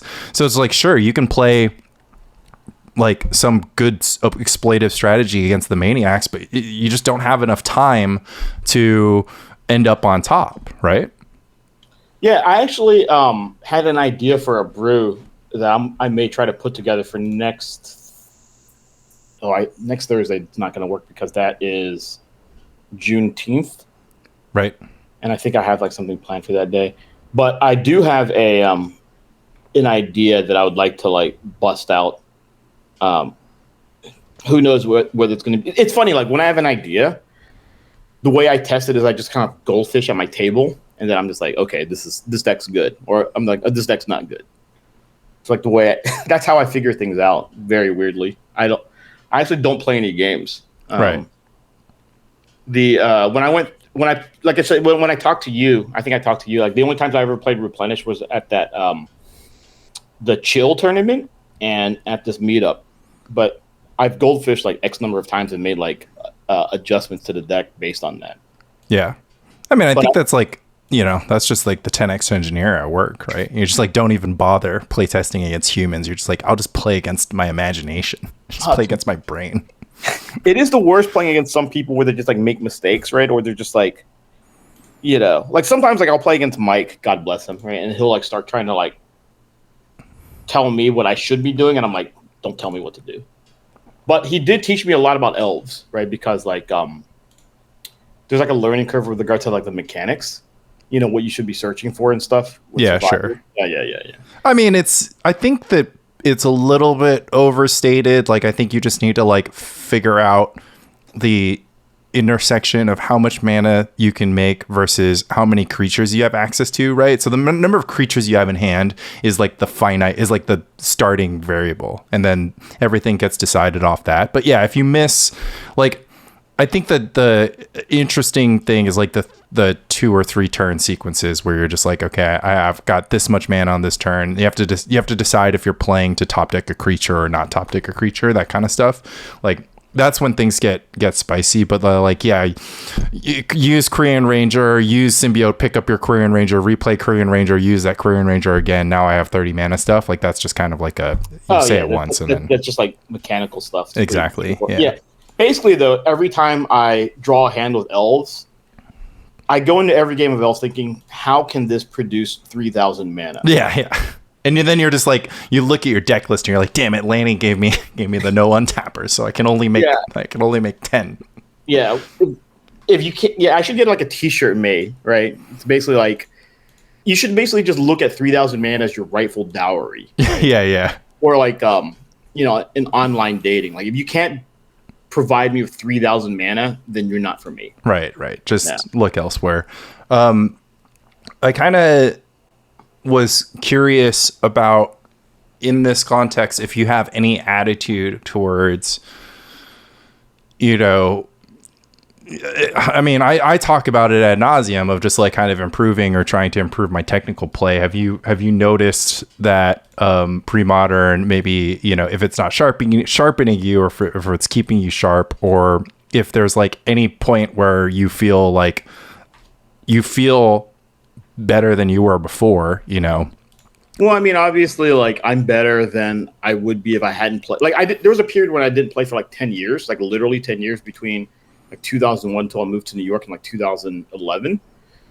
And I was like much worse when I first started playing. But also I was like jumping in the deep end. I was forced to like fill in at the Finkel drafts. And obviously I was playing with John and other like top players in New York. And these guys were playing like morning, noon, and night at the time, right? So I was like softer as a player at the time because I hadn't played or even like looked at the cards. And I was playing against like very good players. But by the end of it, I was like number 1 in the Finkel draft standings when they stopped keeping track of like the rankings, which is like probably my greatest achievement in my entire life. Yeah. But that said, and Finkel draft, for our listeners, is just drafting at Finkel's with whatever the set was out. Yeah, because this is before this is not to be confused with Broken Draft, which is mana. No. Yeah. This is literally, well, sometimes we would do like cubes or whatever, but by and large, it was just like the current draft. Yeah, it was sealed product. Yeah. Yeah, and then like there's like a mailing list, retail limited, as we like to call it these days. Oh, okay, yeah, and there was like one funny story. I think I was out of town for a wedding, but it was on John's birthday when they decided to do like a draftathon is what I think they called it, where they're trying to do as many drafts as humanly possible in a single day. So they were like literally cascading drafts, right? Where they would do 2 drafts at once. And if you get eliminated, the 4 people who get eliminated fire another or something? Every draft you played like 3 rounds. Oh, okay. Right? But you would just do 2 drafts at once, and that like you would open like 2 packs, and then one draft would go left, right, left, and the other would go right, left, right. So it was just like you had to keep track. Okay, yeah, that's that's so something. Like, so it's just really degenerate. And then John, I think, said he feels he holds the all-time record because of his performance on this day for most match losses in a single day, because he went 10-23, I think, or something like that. So he was just like, I don't think that like anyone else has like lost 23 full matches of Magic in a single day. So fair enough. This is like Mano thinks he holds the record for longest amount of time without taking a shower in the developed worlds. What? Because he spent an entire summer just dipping in the pool instead of taking showers. Yeah, I mean, like, I think John's record is like more possible, right? I mean, I'm sure there's just some anyway. It doesn't bother trying to get to do the detective work on this. But to your original question, right? I mean, if you just like sat and play tested like for the Pro Tour for a day, you could lose 23 matches, right? I don't know, right? I guess like would they allow you to like, get to that point, right? Where they're just like I mean, plus like I don't think you could draft. So what 33 matches, that's like 11 drafts. You're usually not doing 11 drafts at a Pro Tour. No, I'm just saying for Pro Tour testing. Yeah, that's what I mean. No, that's what I mean. Yeah. Oh, it's like so you're saying losing 23 matches is limited, right? Yeah. Somebody could do like a kooky like league sealed format where they just like run a okay. It's fine. I'll let Finkel hold that record. He clearly is really hungry for additional like trophies to put on his mantle, right? It's just he hasn't accomplished very much. Put these in the pile next to his other ones, right? Yeah, it's funny how he's played and won so much Magic that his life is relatively bereft of Magic these days, you know? But then, like, when he hears something, sometimes, like, people will be talking about Magic around him and his ears will perk up. Like, when he heard Lan D Ho, he was like, that's the greatest deck name I've ever heard. Yeah, and then he's just like, what are you getting with Oath of Druids, Lan? Yeah, it's like Terravor. But you're flipping up your deck. But... Well, it's also just because his only real love is for, like, Limited, too. And there's just not that many opportunities. Well, one, there's no opportunity to play Limited competitively now, and then... Yeah, but I think in a way, I think that's kind of overstated. The problem was that Magic Online came to existence, right? Because he used to be a big brewer. He used to build like a lot of decks and stuff. But this was back in like, how do they phrase it in Narnia? It's like Magic from before the dawn of time or whatever. Sure. Yeah. I mean, he built like... 4-color prison, which is super powerful. He built Finkel Post, right, which is like a cantrip-based counterpost deck with 16 mana producing lands, but it had 4 Thawing Glaciers and like Impulses and Brainstorms, which at the time was very novel, right? He built the terrible Null Chamber deck for Paris that he and Steve both played, and he did terribly with it, and Steve, I think, got like 28th or something. Null Chamber is a enchant world meddling mage, but both players get to name a card. Nice. Yeah, but that's because this is legal in premodern. Yeah, you can. Well, that's because nobody knew what was in John's deck at the point that he cast Null Chamber. But it was just like not good enough anyway. But then Steve, I think, got top 32 with it.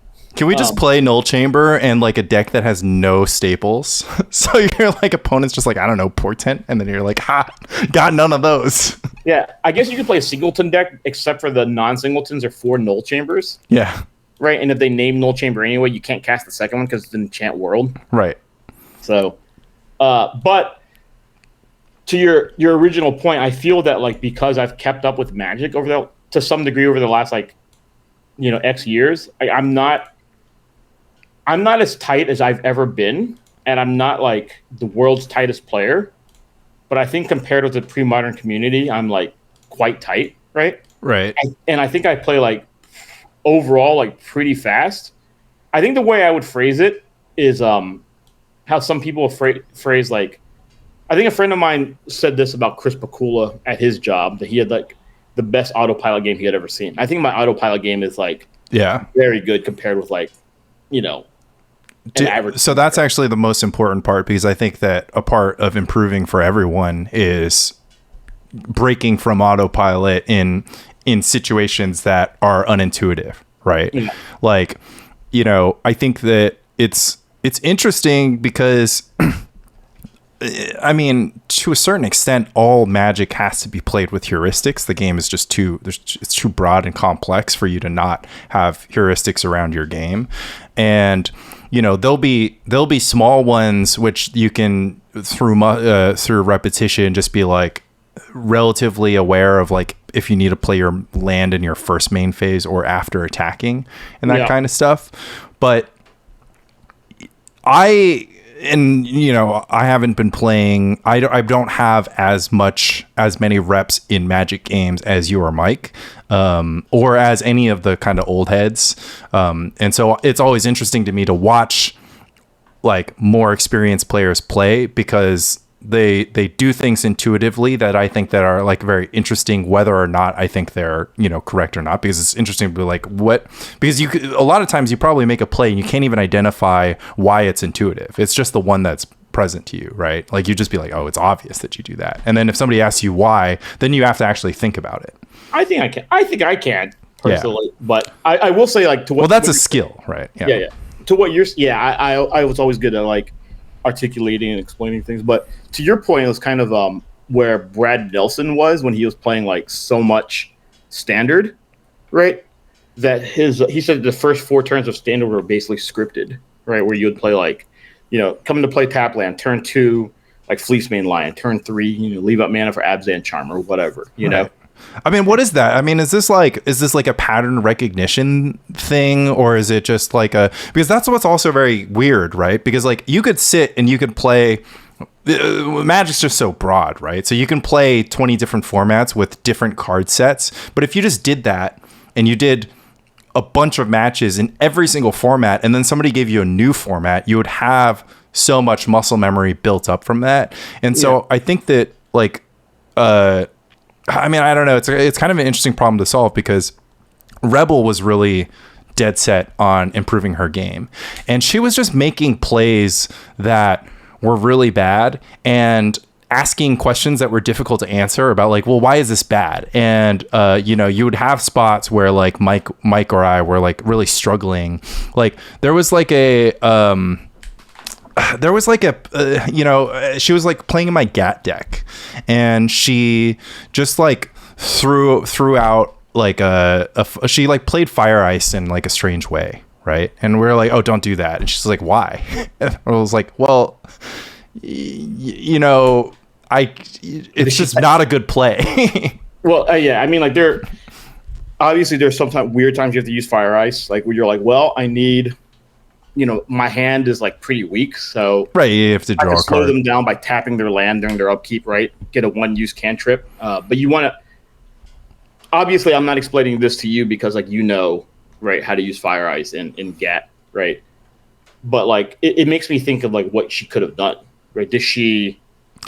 Yeah, Log Fanatic. I think it's possible that what she did was actually like not casting Fire Ice or something. Like she just didn't ice something at an opportunity that was like, you know, it was basically one of two things. Either she was holding it when she should have cast it, or she cast it when she should have held it. Right? Well, those are 2 classic mistakes. Yeah. Can't do much more wrong than that. Yeah. So we were just like, oh, you should just be doing the opposite. She's just like, why? And we're just like, because you need to draw a card or whatever, that kind of thing. But it would be like this. It would be like this times 100, right? Because we would watch her play and we'd just be like, it's because, you know, she's not actually a newer player. She's been playing since like Saviors of Kamigawa, but she hadn't like, I don't know, either she hadn't played with like intentionality or that kind of thing. And I feel like I'm somewhere in the middle where I have this. I have intuition about the game, and I feel like I can play like somewhat on autopilot. And then I also have a sort of like, I need to really understand why I'm doing everything. And then I have like this third thing, which is just, I am incapable of solving certain problems in a game of Magic quickly. And then I just like completely like, I'm getting better, but like I can't organize my thoughts, and then I just like am unable to like identify, just because, you know, it's like if you're new to chess, right? Like you just can't think, you know, too many layers ahead. And I actually found that that my brain specifically was initially very, very poor at like playing Replenish, because there was just the patterns of the deck, and like the fact that like you would be like looting and you would have to account for all the possible things that you could draw. Like obviously I won all the games where you just have it, right? But those weird games where you're like, I need to like cast Tide and use exactly 2 counters but not 3, or I need to like, I can't Tide combo this turn, I have to do it in 2 turns, like kind of thing. It's like the amount of different lines that were produced by the Replenish deck just made it very difficult for me to pilot. And it wasn't through it, like, even I've been playing the deck since Mike played the deck, on and off, and I still feel like nothing is obvious, right? Even the first land that you were playing, we were talking about this in Discord, which is just like, what are you supposed to do? Like, if your hand contains, Soul Land, Attunement, and Swords of Plowshares, and you have a choice between Flooded Strand and a Dark Waste on the first turn, you're trying to range your opponent on Wasteland, or just being burned, or having creatures, or if the 3 damage matters, or all that stuff, and it's just kind of like, it's already. Why too would you large ever of a lead on problem. Soul Land though? Flooded Strand or a Dark Waste would be the choice. Yeah. I would usually lead on Attica Wastes unless I knew that my opponent had Wasteland, right? Right. The main reason is that you don't know what you're necessarily going to fetch with. Right. Right. With Flooded Strand. And Flooded Strand can get stifled. But you need double blue, and I mean, like, I wouldn't worry about stifle too much. Yeah. Right. It's just something that, because there are other things that stifle also, right? And if they just happen to stifle it, so be it. But I do think that, and also of like, you don't necessarily want to fetch because if you go Flooded Strand and they go turn 1 island, you probably don't want to fetch anyway. Right. Because you want to like play a longer game where you're playing more lands out. But I would lean towards playing Attica Wastes because you don't know what you need to fetch, because you need double blue and double white in the deck. Oh, but to your point, I guess like 2 things I want to say. One is that as like a long time player of Magic who's played like probably tens of thousands of games in his life, like I could do combat math like very fast, like in limited games. Yeah.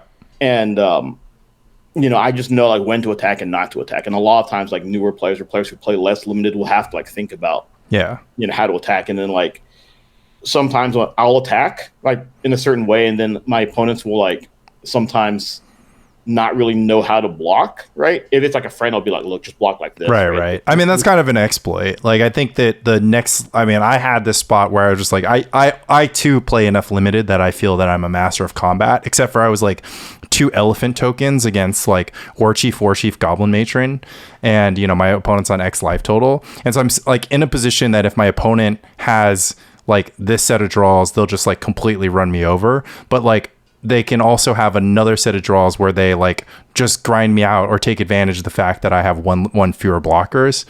Yeah. I mean, that's like a tipping point, but that's constructed, so it's different. Right. It is. Just because people don't have the Goblin War Chief isn't a limited staple. That is fair to say. So I'm just kind of talking about how cool this game was. Basically, I was just like, this has nothing to do with your point, but I just like play Masticore. So my battlefield was like Masticore, 4 mana available, and two elephant tokens, or like an elephant token and a Genesis, right? And I was like, should I get an attack in here? I'm like, I think I just have this game, but maybe the attack is going to matter. Maybe they can overwhelm or something. And I just like kind of sat there and I was like, okay, whatever. This attack feels pretty free, so I'll make it. And then my opponent untapped, and they had, and I used my mana to kill a War Chief. And my opponent untapped and drew a card, and then pyrokinesis my Masticore, and I like didn't have the regeneration. But it's like choosing between holding up regeneration or killing a War Chief, which like both felt like relatively equal objectives, but they would have killed it anyway because you would have activated the Masticore twice, almost certainly.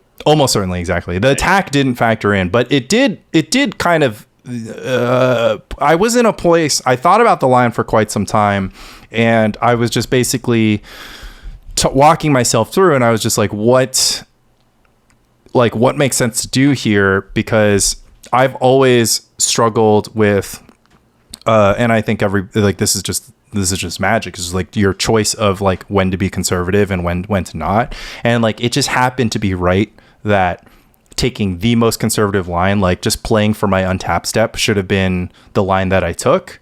And with the knowledge that my Masticore would take over the game no matter what, right? As long as I just had it survive one untap. And they were able to remove my Masticore, and later they found Perish and killed me. I mean, the phenomenon that you're describing is like what people call the turning point, right? Or turning the corner, right? When you turn the corner in Magic, right? And then the Massacre represented inevitability. Yeah. And the threats were Gem Palm Incinerator and Pyrokinesis. Right. They had 3 Gem Palms in their graveyard. Yeah. And I thought, like, I think it was at least interesting because I was like, oh, I kind of need to, like, start attacking because of the threat of Perish. Like, I still need to close the game. I could still get Perish. I could still, like, they could still put a Siege Gang into play and overwhelm my Massacre. Or if they did cast Perish, I would have less Cradle mana, and then my Massacre would be hamstrung because I wouldn't have mana to operate it. It was at least interesting, but it was definitely, like, in review, it was a misplay. It wasn't like a full misplay because what they would have done instead of pyrokinesising my Massacre was they would port my Cradle and then pyrokinesis anyways. Well, they would port your Cradle. At the end of at any point, right? Because then I would float, and then they would pass priority, and then I would have to like use my mana, and then they would pyrokinesis after or in response to regeneration. If you had 4 mana, right, they couldn't do that. Though. Well, I had 4 mana, but 3 of it was from Cradle. Yeah, but I mean, like you put 1 shield. Oh, I put 1 shield on the stack, and then they have to pyrokinesis, and then I respond with the 2nd shield. Okay, you're absolutely right. Yeah. Okay, so then that was the optimal line that turn. I can't believe I'm discovering this now. I'm just like, I thought to myself like, oh, they had the ports, so they got me anyways. But you're right. You can just double shield. Yeah, unless they have 2 pyrokineses. Yeah, they didn't have the cards in hand for that. Anyways. I was gonna say like 2 interesting things. One thing was harkens way back is that I think a lot of times when people build decks or look at cards, they imagine like best case scenarios or worst case scenarios and don't think about the card, I guess, like in the middle of the distribution. But to your point about playing Replenish, I had a very interesting match versus Roland in game 3. In match 3. He was on, is it called Game now? Not Gas? Well, so now it's just Roland's deck. So, Roland's deck is the Game main deck with Oath sideboard. Yeah. And obviously the Oath sideboard is like not great versus Replenish, right? Right. But double juke, if you play Exalted Angel, he'll be like, ha ha ha ha, a chroma. I mean, but I still have my plows in. Yeah, but he also can't play any of his creatures. Yeah, and he plays Oath. I play Exalted Angel, he plays Oath, he flips up a chroma. It's just, and then like anyway, I get it's a joke. But but the main thing was that like game 1, right? I was just like, as I was playing it, I'm like, I'm just throwing this game away, like slowly over turns, right? I was just like, because he was playing it like so conservatively, like, because he knew that I wasn't gonna pressure him, right? So he just like refused to pull the trigger first on anything. I think he played a meddling mage named Replenish, right? And then I plowed it. But he basically just refused to pull the trigger, and then I cast a bunch of like spells that I didn't need to cast, and then I just lost the game, right? Especially since I was casting spells like Attunement and Frantic Search and tossing away like real material. Right. Right. When really I should have just been playing like a much slower game because a lot of his deck was just air. Right. But then games 2 and 3, right, were like much more interesting to me because like I got to configure my deck in a way that was like way more aligned to like beating him. Like the Orm's chants were unbelievably powerful, as you can imagine. But there was an interesting thing in game 3 where he was playing like a really tight game, and he said that when he had a Seal of Cleansing in play, and then I cast Seal and sealed his seal.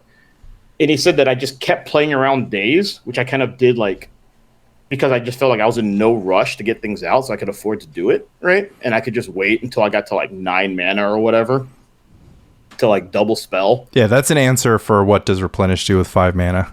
Yeah. And like I guess there was another thing where I generated an extra mana to be able to like multiple spell with like Frantic Search. Right. Like I just Frantic Search, took 2 damage from Ancient Tomb to generate a mana to like be able to like double spell and play around days, which like I didn't need to do, but it's like it just felt like there was like the possibility. There's no downside. If there's such little downside, then there's no reason not to, right? Yeah, the downside was just like the pressure, right? And like I knew that he could only have like so much, so many cards in his hand. Oh, but it was also like a weird thing where game 3, and this was against Derek actually. I was playing game 3 against Derek, who's on stasis. I cast the first Meddling Mage and I put it on stasis, and I cast the second Meddling Mage and I put it on Chain of Vapor, right? And then I cast but before I got the second Meddling Mage, I cast a Parallax Wave to protect my Meddling Mage in case he had a Chain of Vapor, so I could always reset it. And it's just like these are weird things because like I still have to have the Parallax Wave because that represents like really my only way to win under a stasis, the Parallax Wave Opalescence combo, right? But I think that's just like a weird like line of thinking that an average Replenish player won't think about, where like you just have to, like, because like the Meddling Mage represented like such power and that it was just keeping stasis off for X number of turns, and then so I just had to resolve like a Parallax Wave to help keep my help keep stasis off. You're just willing to tap out for the sorcery speed thing, right? That just lets you like protect Meddling Mage versus Chain of Vapor, as an example, right? It's just like, so like that's why Replenish is really interesting to me, because like you said, there are these like weird lines, these situations that don't necessarily come up in goldfishing, right? You just have to like tactically figure it out, and sometimes you're just playing, you're like, well, this feels like it's, it feels like right, but it's like maybe because like Magic decisions aren't necessarily binary, right? It's not like purely right or purely wrong. They kind of exist on a spectrum. Yeah, they have equity. Yeah, and you're just like, I'm doing this. I'm activating Parallax Tide for like 2 lands or whatever. It feels right. You don't have time to like run like a fucking Monte Carlo simulation, right? Like what's the maximum number of equity you could gain? Because you're trying to like maximize. You're trying to like maximize both the efficacy of the Parallax Tide, but you're also trying to maximize for like, oh, what can I draw in the meantime? Like, am I timing it to like go around the Replenish when it goes out, and when it goes to the yard and I do have to Replenish, will they have a counter spell? All these things are things you're trying to like navigate at the same time. Yeah, and a couple of things that you're talking about was like, is actually just discovery, right? So you just discovered something against Roland in game 1 that didn't so I mean, effectively you're just saying it's like casting all this looting was like a misplay, right? I definitely knew that already. I just felt like powerless to like stop myself from doing it because I was just like getting kind of antsy or whatever, because I was just like his deck has a lot of air, and I was just like, oh, he's not doing anything, so he probably has counter spells in his deck. And I was like, well, if I can, it's like one of those things where you're just like, well, if I can just get one last big score, right? That's always the one that gets busted. Yeah, and I was let's hit 2 banks in one day. Yeah, and I was like, if I could just resolve this 4 casting cost sorcery speed spell into his open mana, right? I could win. That's all I need. That's all I need. Yeah, so it was just like I knew I was playing badly, but I just couldn't stop myself. Okay. But I mean, I think it's at least interesting because my analysis is actually like the Grotog versus Replenish matchup is actually quite nuanced, and it becomes more nuanced once the Replenish player has the opportunity to board in Angels and possibly Meddling Mages, because it's how you described it was kind of what made me think which player should be playing faster, because I generally think that, and this goes against the Dreadnot approach, because Dreadnot has 8 hard counters, right? And so 8 hard counters and the possibility of Vision Charm mill means that those 8 counters line up quite well when you have cantrips against the 8 win cons, in your case 7, because you're playing 3 Opalescence instead of 4. Grotog doesn't have that luxury because it only has 4 hard counters, and so if you just played the game to its conclusion and didn't commit, like your opponent would be able to finally stick a win con through those counters. It felt like Roland was playing 6, but he was playing at least 5. What's the 5th? Foil. Oh, okay, yeah. So Grotog sometimes has 1 or 2 foil, so it could go up to 6. But even so, 6 is not 8, and then it has no opportunity to mill you out. And so this is like this is like a open-ended question. So if you're playing Grotog, and let's just call it stock Grotog, Sure. against Stasis, would you sideboard out any number of Query and Dryad? It depends on how many cards I had to bring in. Right. Yeah. So let's say you're just bringing in, let's say against Stasis, you would just bring in 2 Disenchant, a Ray of Revelation, and a Null, and maybe an Armageddon. Let's say it's 5 cards. Okay, and I'm playing. What are my flex cards in? Swords of Plowshares. Yeah. So I take out 4 Swords of Plowshares, right, and probably Let's say you didn't have the main deck Swords of Plowshares. I think at the time I didn't play them all. Okay. How many Fire and Ice were you playing? Probably 3. Take them all out. I'll take out all the Swords of Plowshares, and then the remainder would be Fire and Ice. Yeah. Right. Well, I would say your slots are between Swords of Plowshares and Fire and Ice. Right. I mean, because that seems pretty easy. Those are like pretty. Right. Swords of Plowshares are abysmal. Right. Although Derek did cast a Morphling, but obviously Swords of Plowshares is not great against Morphling. Yeah, that's true. The reason I asked the questions is because I kind of often thought that Grotog can just be this deck that has Meddling Mage and Counterspell, and then I found out that in practice it could draw 1 or 2 counterspells in a game, right. And as compared to Dreadnot, right, which can draw 4 or 5 counterspells in a game because it has Impulse, it has Flash of Insight, that kind of stuff.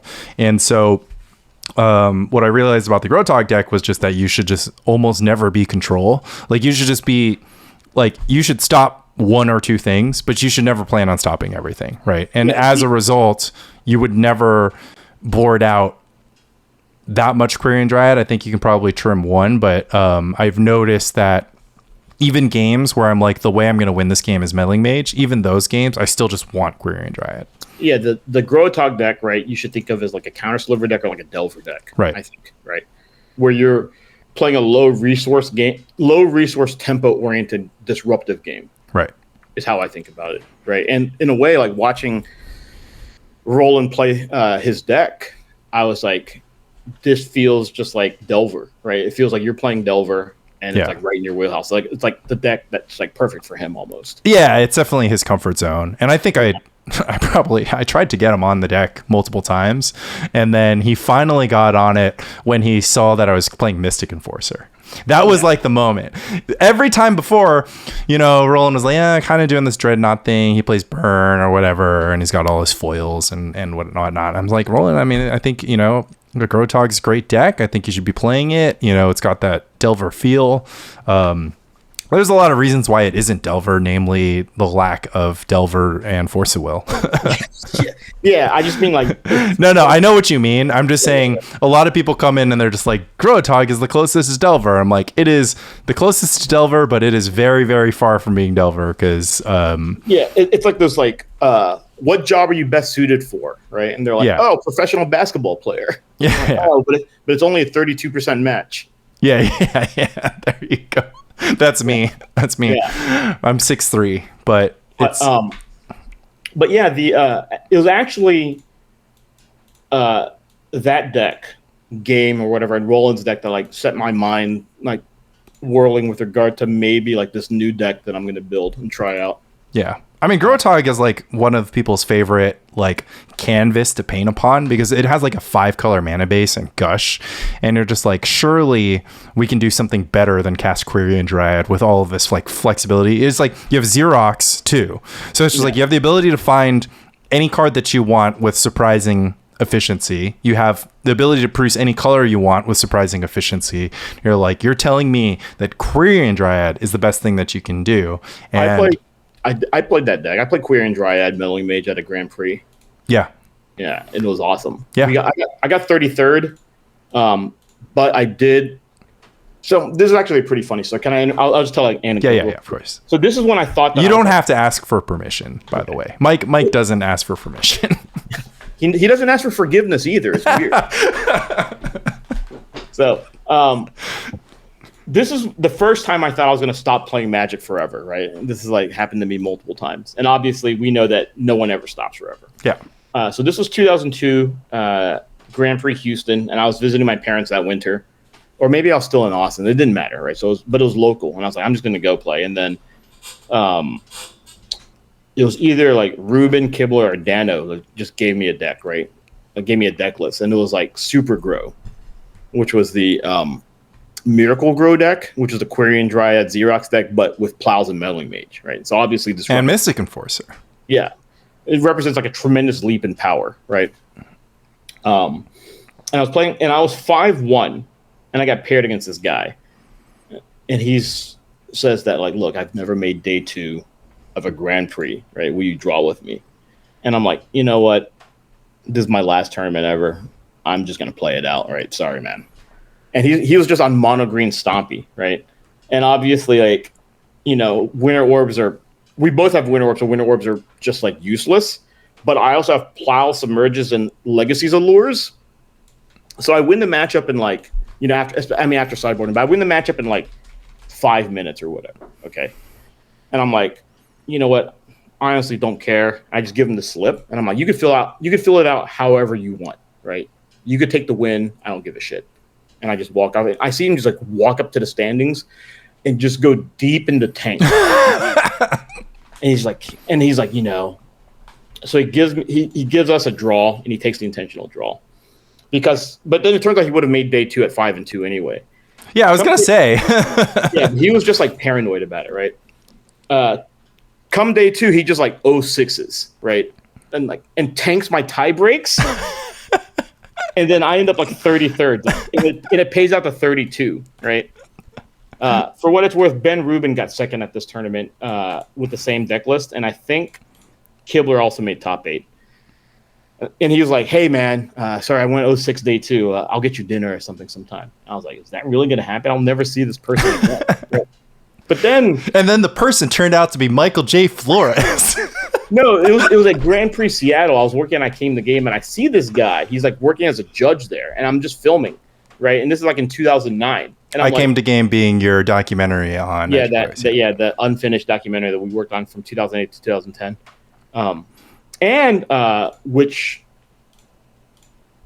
A clip of which was used in an upcoming documentary that's going to be released on YouTube by Mason Trace and his partner, and that one is called "Saved by the Spell."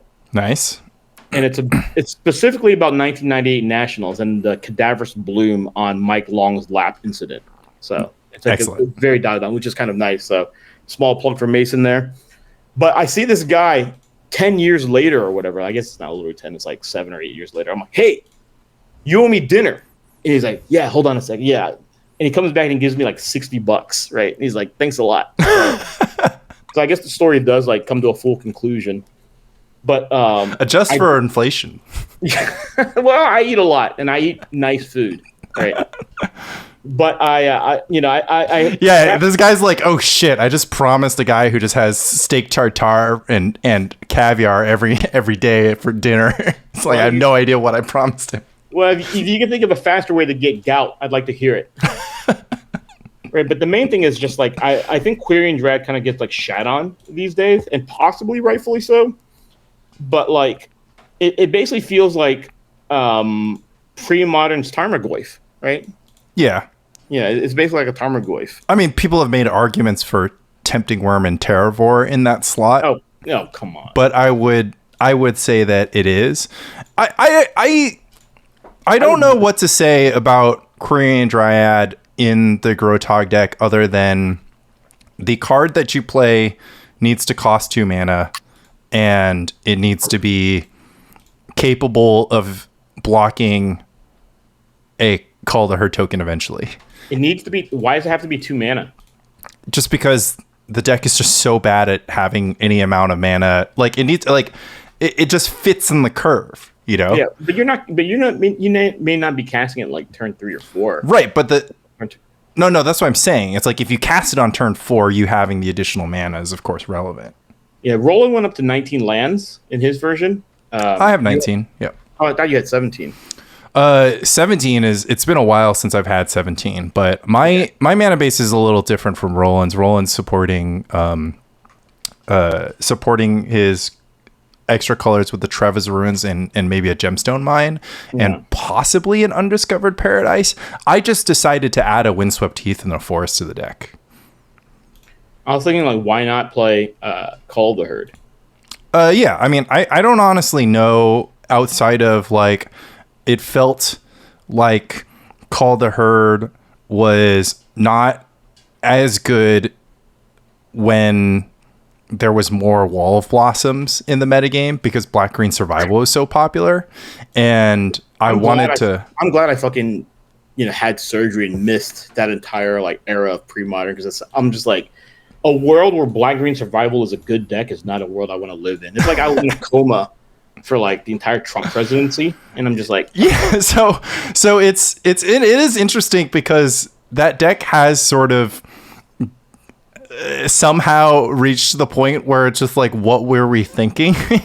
Well, like when I went to LobsterCon, I think Brian was talking about how like Black-Green Survival was a real deck and it was good. And it was winning. I was like, that can't possibly be right? It's just, I go, this is literally just the Rock, but with survival of the fittest, right? So, what am I missing? Because like it was already like the Rock was already like the butt of many jokes. Right. Well, the thing that you're missing is only just that like survival of the fittest adds 5% of equity to the Rock, so it all of a sudden makes it a playable deck. Of course, that didn't come to 4, but at the time, it was just like it brings it up to like 46% then. Yeah, well, that was the irony, is that the idea was that it would maybe bring it to 52, but instead it just brought the Rock didn't like it was 5% better than the Rock, but the Rock had lost 5% over time as the metagame. So it just replaced the Rock rather than improving the Rock. But I played against 2 Black-Green Survival decks at LobsterCon with Hoth, and they felt like trivial matches. For what it's worth, I don't know what to say. Like I do think that the Survival Rock deck is pretty bad, but regardless, you're saying Query Drag can get to a point. Yeah, Query Drag can beat a wall, bust through a wall of blossoms. Whereas against the wall of blossoms, Call the Herd is, while not embarrassing, is pretty bad. Yeah, I mean, 7 mana to start dealing the first 3 damage is pretty bad. Not to mention, okay, so this was like the arc, right? So yeah, I think all of those your fucking shitter creatures, right, are pretty bad against Wall of Blossoms. Yeah. Yeah. So it's just like a weird corner case. Yeah. I don't know.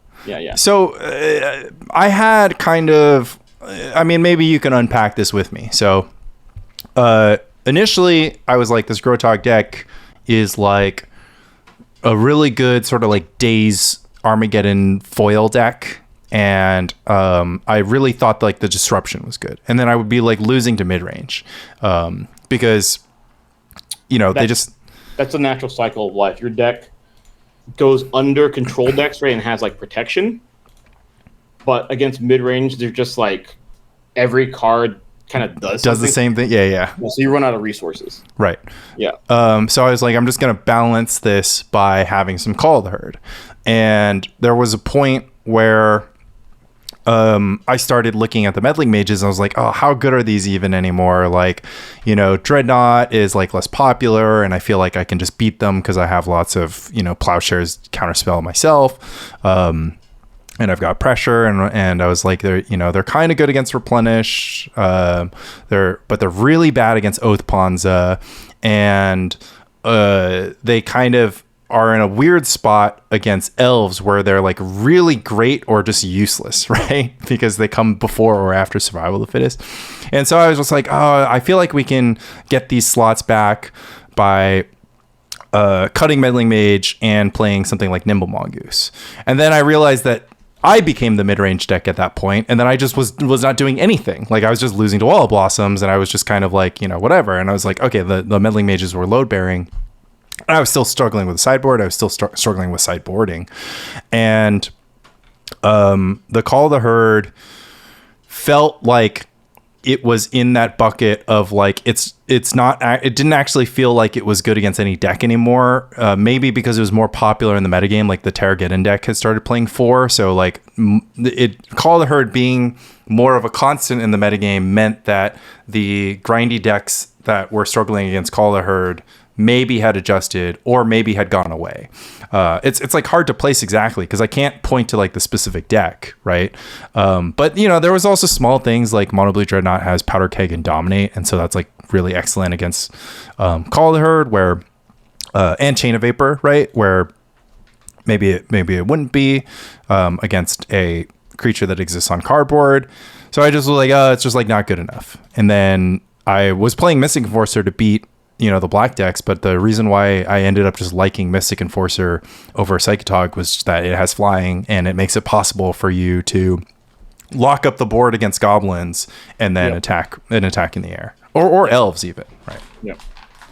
So like the deck that I'm looking at right now is like in my mind, like an evolution of this deck and of Roland's deck. And I'm just gonna just spoil it. Yeah. Yeah. It's basically just they won't see it for 2 weeks because you won't be here.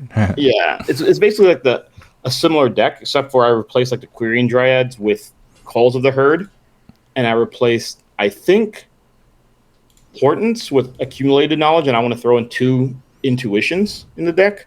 Yeah. And you can play Accumulated Knowledge and Portent. Isn't Portent really good in Accumulated Knowledge decks? I don't know. I mean, it's either you have to replace like either Portent or Opt, right? Yeah, I would replace Opt. Okay. I thought like maybe you'd want to play like more instant speed stuff, but Opt is like famously underpowered, and then like up the number of foils a little bit, right? Because you draw more cards, spending more mana. No, but also pitching a Call of the Herd or pitching an Accumulated Knowledge is value. Yeah. Right. And then you still play 4 Gushes, and then I want to get like a Geddon main, 4 Plows, and then maybe at least 1 Geddon main, maybe 2, but I think 1, and then maybe also play a Wonder, right? Sure. But I'm not sure about the Wonder.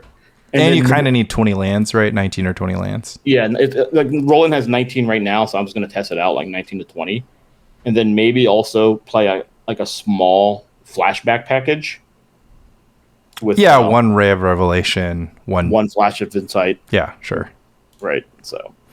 I feel like, I mean, because this gives the deck still kind of has air, but it gives it more density. Yeah, so I played Accumulated Knowledge in my Grotog deck, and I've been trying Sylvan Library and Grotog too, and that's what Roland picked up on. Like the point at which Roland picked up on my deck is like 52 of the 60 main deck cards, right?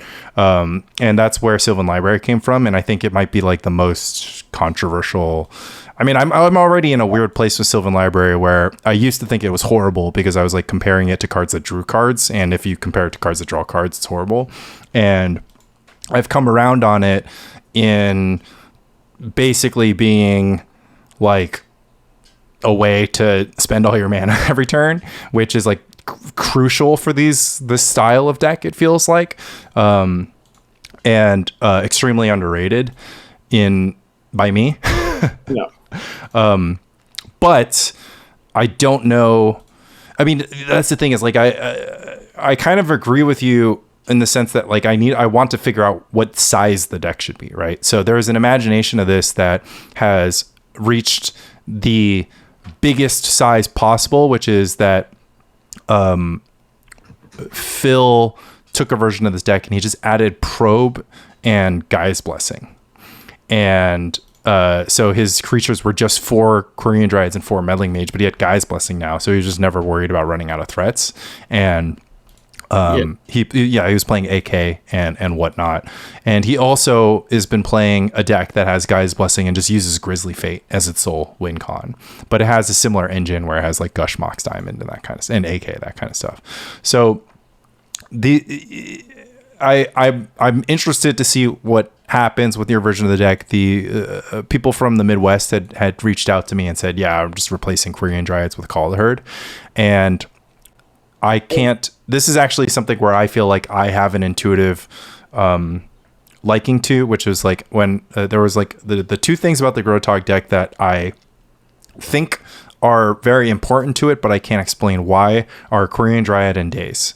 I'd cut Daze, and when I restored them recently, I felt that they were just doing something that I couldn't couldn't quite put into words like why it just made the deck better, even though I can tell you everything I don't like about Days, and I think that it does poorly. Are you playing 4 Dazes or 2? I'm playing 3. 3? Yeah. Yeah, I think I have the version I sketched out. I have 2. I think Roland was playing 2. I think 2 is totally fine, and I just I'm like not, 3. Yeah. Yeah, I don't have like a super strong opinion, right, on that, but I do think that intuition tying the deck together is like an additional thing, and I think that gaining card, because the deck famously like loses cards. It doesn't lose cards, but it's like a lot of air, right? And then the only real way to draw cards was like Gush and or Sylvan Library. Yeah. But I think like gaining that back with Calls of the Herd and accumulated knowledge, right? Potentially with intuition, and then maintaining Gush, and then like powering your foils that way, which lets you just like tap out more, right? And sometimes being able to foil for advantage, or at least card neutral with either Daze and or Gush, and like discarding a Call of the Herd or an AK, I think really like adds like some texture to the deck that was like missing before. Yeah. I mean, obviously before what you would do is you would gain counters on your Korean Dryad. But yeah, I mean, I have like an in between, which is just that the deck that I played, somewhere. I mean, the deck that I played at LobsterCon last year, I had 4 AK. Yeah, but I think that by itself, AK is like not necessarily good. Right. Like intuition definitely helps in that regard, just because. I mean, Sam Black actually made this discovery. He built a deck that had 4 Miri's Guile. And he was looking for Miri's Guile, 4 Gaia's Blessing, and he was like looking for, or not 4 Gaia's Blessing, but a Miri's Guile Gaia's Blessing deck, and he was looking for an engine to go through cards in addition to Mulch, and was basically choosing between AK and Fact or Fiction, and he was just like, AK is just really, really average unless you can reliably find I would say unless you can reliably find the third copy. And intuition is just insane in that you get the third copy immediately, and then you get the fourth copy quite often.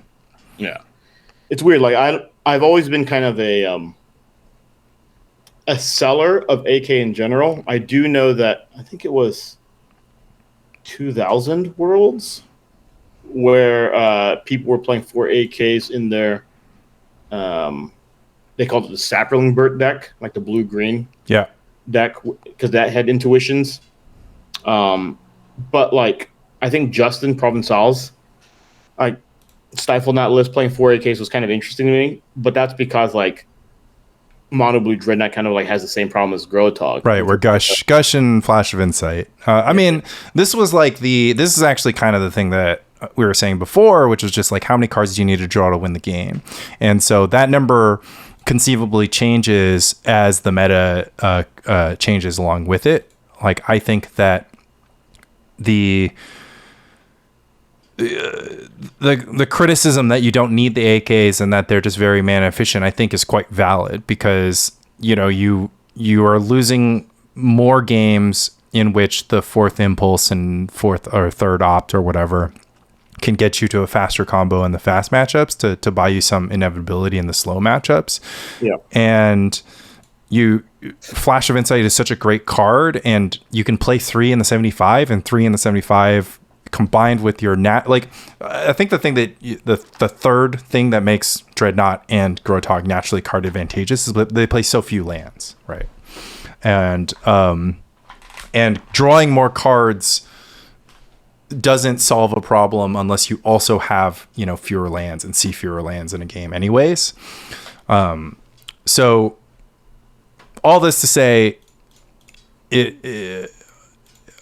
I've kind of struggled to figure out what is the most optimal approach to like understanding a metagame in which, towards the blue end of the metagame, there are parallax tied decks, like mono blue tied decks and mono blue Dreadnot decks and conceivably stasis decks that are all trying to like draw more cards than each other. Right. And I think that the farther that you get along that, the more exploitable you become. Yeah. I mean, like, obviously the main thing about adding the AKs in Grotog is to shore up your matchup versus the mid-range decks, right?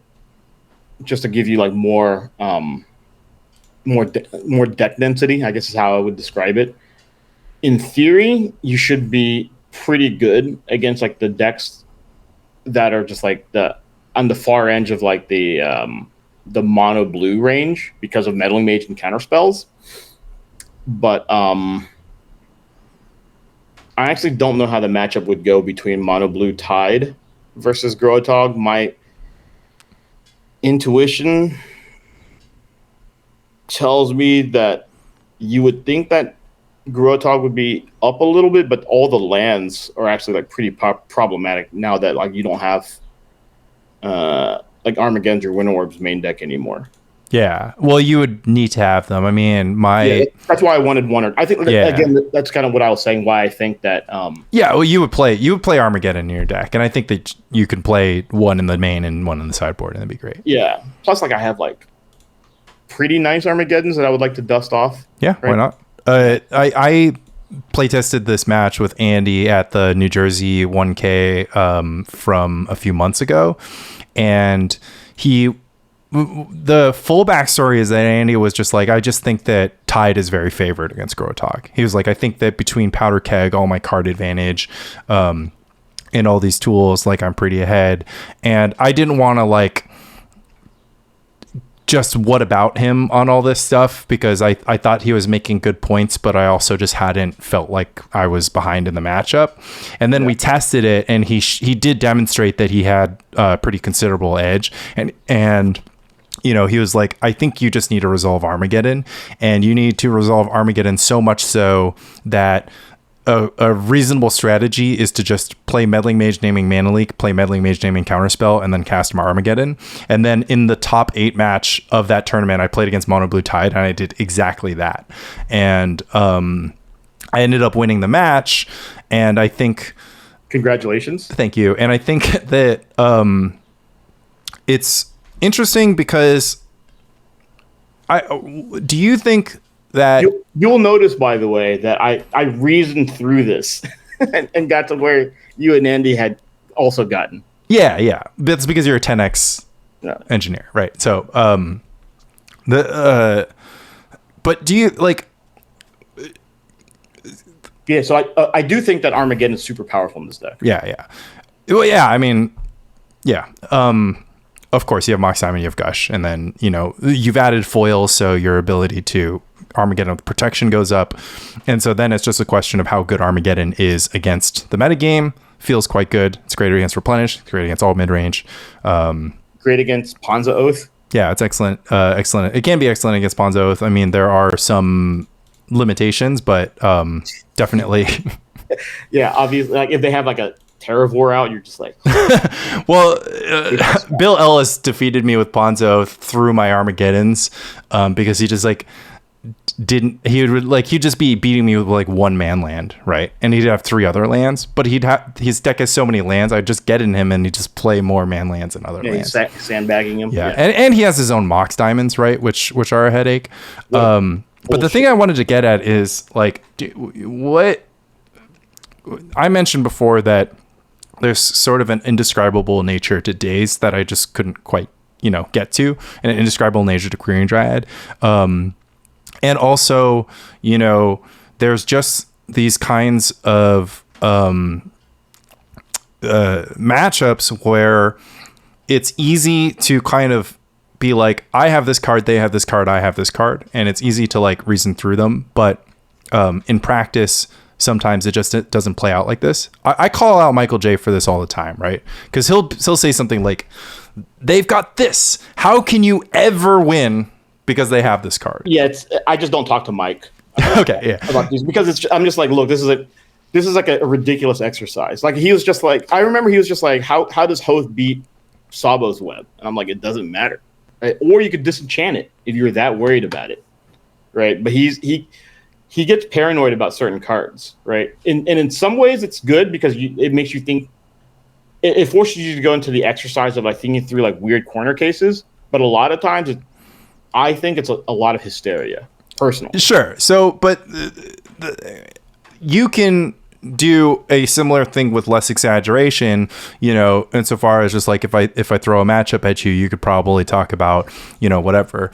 What do you do anything in your mind, or like how do you account for the games that don't go along to script, or like, you know, how do you sort of add to your thing? Because I think a lot of things, this is actually kind of exactly the question. It's just that like, one of the most interesting matchups I would say is like Terrageddon versus Replenish, right? So Terrageddon versus Replenish is anywhere between 45 and 55%, right? It just swings. It kind of feels like a dead even matchup.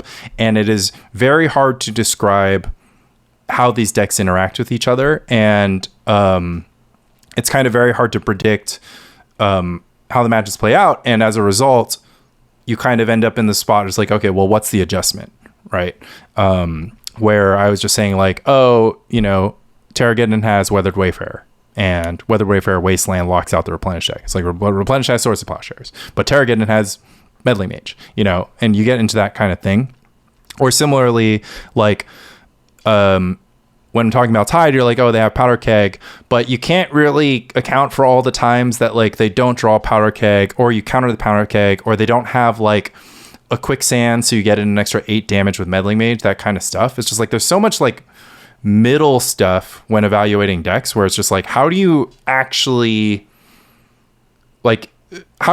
say if a deck is ahead, or are you being, when we go on this podcast and we say a deck is advantaged, right? Are we doing our audience a disservice by like not being able to account for the times, like not being able to explain the times that a deck loses when it's advantaged, that kind of stuff? So I have like a pretty nuanced answer to this, right? But specifically, I have a very high level philosophical one, which in a way kind of explains my outlook in life and why like I'm generally like a very happy person.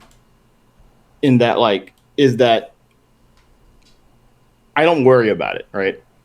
What happens is like if I make a mistake in Magic, sometimes people make a mistake in Magic and they'll do what gamblers call throwing good money after bad. Right? They just compound that mistake.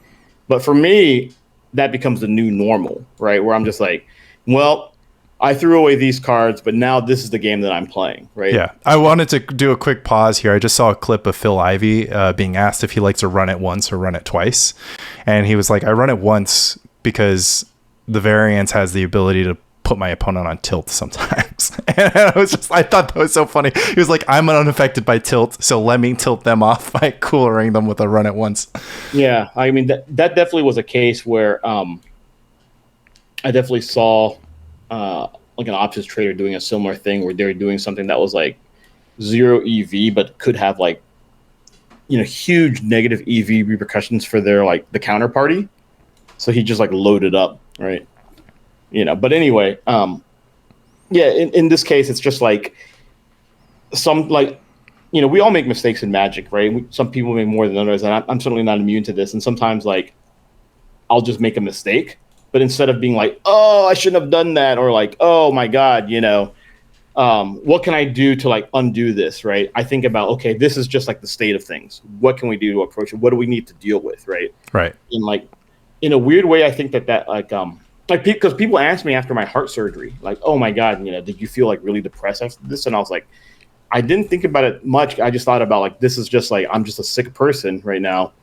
You know, what do I need to do? What kind of like medicine do I need to take? What like healthcare do I need? Like what therapy or like rehabilitation do I need to go to? You know, it was just like, that became like the new normal, right? And in Magic, I kind of like very much feel the same way. And with regard to what you're saying, I think it's like fine to say that something's like, you know, you know, in your brains or whatever, your collective brains, you ran a Monte Carlo simulation, right? That basically said that like, oh, this deck is like 55% ahead, right? Which means that this deck is like 45%. But the important thing to know or to understand is like 45% is not 0%. Right, but that's super. Like the point is actually more to be able to accurately account for what's important in a matchup, right? Because I think you just get too broad, right? You're like, oh, you're like, this deck folds the Swords of Plowshares. I've got a lot of Swords of Plowshares. It's like what you do is you have to understand like what's important in a match, right, and how you get to that point, right. And then if you're the quote unquote disadvantageous deck, you have to think about like what situation you need to get into such that you're advantaged. And then you actually pointed this out like just a second ago when you were playing Grotog versus like Tide, right? You know that broadly you're disadvantaged, right? What you need to do is you need to resolve Armageddon. So you got to a point where how can you get there, right? First you cast Mana Leak because it's asymmetrical. Second, you name Meddling Mage on Counterspell because it's like their other like low mana counterspell, right? It's their only other counterspell, yeah. Oh, they're only playing 8? Yeah. Oh, okay. Oh, I mean, they have 4 spike. Okay, yeah. But like you get to this, you maneuver the game to a certain point where you can resolve your Armageddon, which is devastating for them, right? They basically can't recover from that. And then meanwhile, your Meddling Mages are just like, fucking having a field day. Does this mean that the deck is advantaged, right? I'm not sure, but you've discovered a line that you should be taking, right? Right. Then, I mean, okay, so in this example, there's kind of multiple things at play here, which is what kind of makes things. I mean, I guess it's what keeps this podcast alive, right? Is that the discussion of these things can go on forever because it's the charisma of the hosts. Of course, yeah. So to some extent, when I think about a matchup, and we've been talking about this a lot recently, which is just like, okay, well, does your opponent know what they're doing, right? So you'd be like sitting here to be like, oh, Elves versus Burn, right? Burn is heavily favored. But then if the Elves player kind of has an interesting strategy, Elves becomes heavily favored. But then if Burn knows what they're doing and knows what the possible interesting strategies are to adjust them, they're like favored again. So you kind of like go into this back and forth. There's another interesting one, which is just like Elves is a dog to replenish, right? But it's actually only a 40% dog to replenish. And so then it was just kind of like, wait, we've been talking about this matchup like Replenish can never lose. And I've never lost to Elves playing Replenish. And, I don't know if that's because I'm playing the matchup differently or if my Elves opponents are doing something differently. But I mean, that's where you gain the exploit, right? It's like if you're playing, a certain deck and you're like, oh, my opponents think that they're ahead, they're going to not be like, I'm going to give them a different look or approach this with a completely different strategy that lets me, completely beat them. Like Mike is very proud to say that his play on the Burn deck in Modern was just so different from how everybody else was playing Burn into the format that he just won against a bunch of decks that thought that they were ahead against Burn. And, it paid off for him and Roman during some sort of spree where they were winning lots of whatevers. I mean, like a good example of this was when we actually played in the semifinals of the Chill tournament when I was on Replenish and you were on Grotog, and you named a Meddling Mage, right? You had 2 Meddling Mages in play, first on Plow, second on Parallax Wave, right? And you were beating me down. And then I had a Wrath of God that I included in because I expected a lot of Meddling Mages in the field, and I expected them to be in this exact situation, right? And so I think that like being able to kind of like think about and anticipate these weird spots that you would be in, right? Like obviously that was like a very weird corner case, right? But I thought that you would be on GAT, and I thought that it would be a Meddling Mage rich field for whatever reason. So I wanted to play a main deck Wrath of God, which I don't think anyone else was doing, and a lot of people wouldn't say is necessarily a good card. Yeah, it was certainly the first that I saw. I mean, this kind of goes into adding more, like adding more to your range, but right. But I just thought that with Frantic Searches and with attunements, right, the cost was pretty low, and I just thought that it was like it got me out of a situation that could be a really tight spot, right? So it was just like I don't necessarily think it was like a great call. Yeah, I mean, at the point, I didn't have Counterspell, Yeah. And you just looked at me. You're like, "Do you have it?" And I'm like, just picked up my Meddling Mage. Yeah, but that's what I mean. Like what you're talking about, where you're looking at these matchups, right? You think about like what you're soft to, right? And then what can you do? What can you do to like counteract that? Like another good example is Mono Blue Stifle Knot, right? deck is historically soft to Meddling Mage, right? But now like decks were playing like 2 to 3 like Chains of Vapor, right? So and powder kegs in the sideboard, yeah, and so and Mishra's Factory, right? So all of a sudden the deck has like shored up its weaknesses versus Meddling Mage, right? It's like it may still be weak to Meddling Mage, but it's like significantly not as weak, right? It's certainly not as weak as it used to be. Yeah. Right.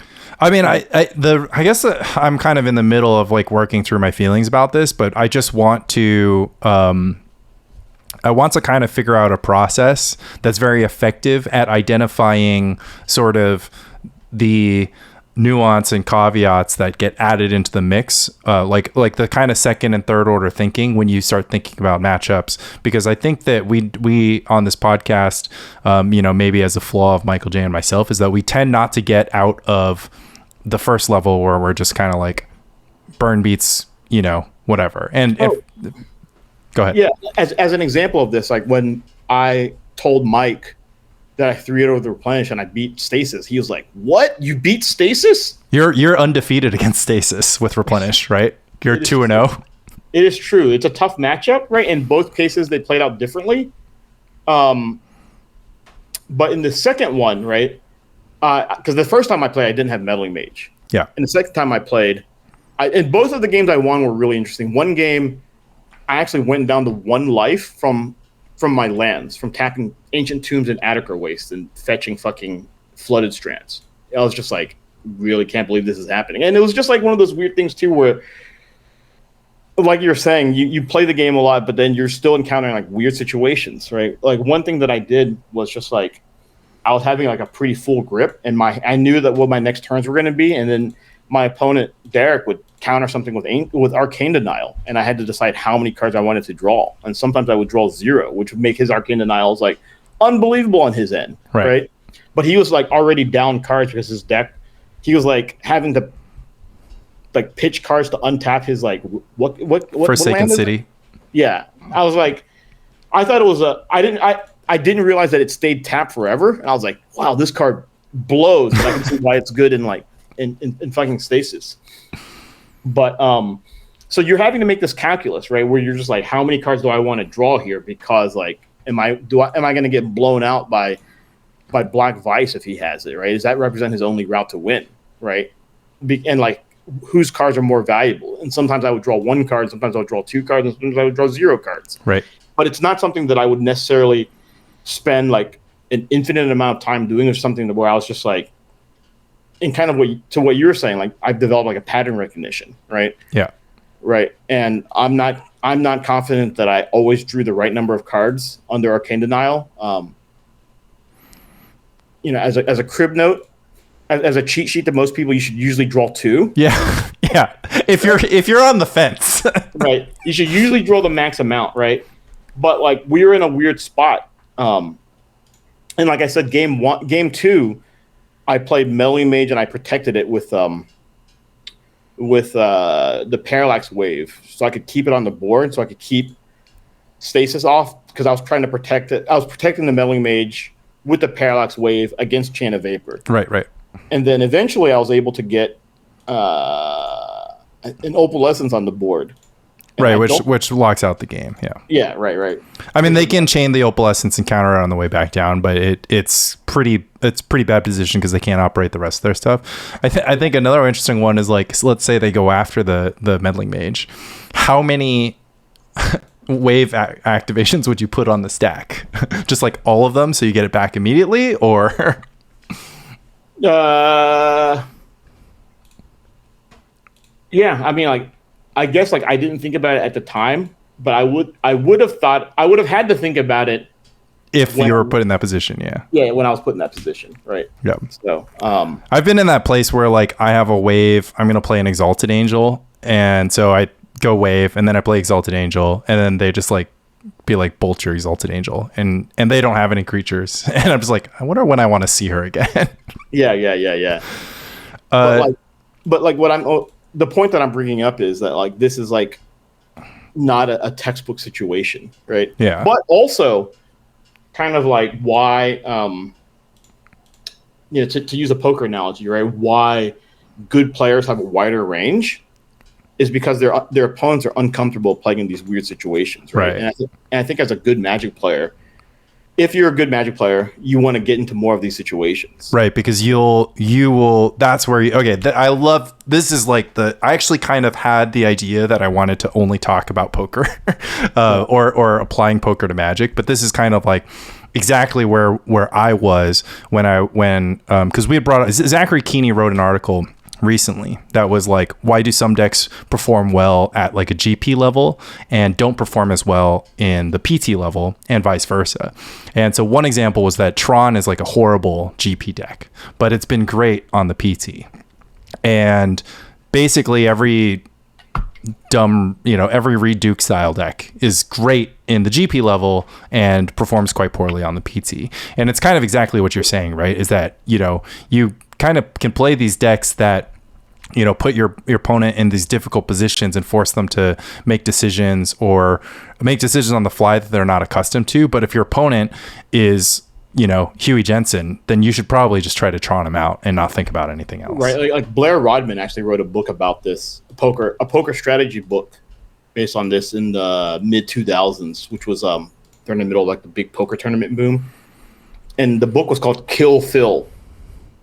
And it presented like various versions of an all-in tournament strategy, because like the idea was that, these players are going to outplay you playing small ball, so you want to play large ball, right? So if you have a hand that has equity, right, and they raise, you just shove, right?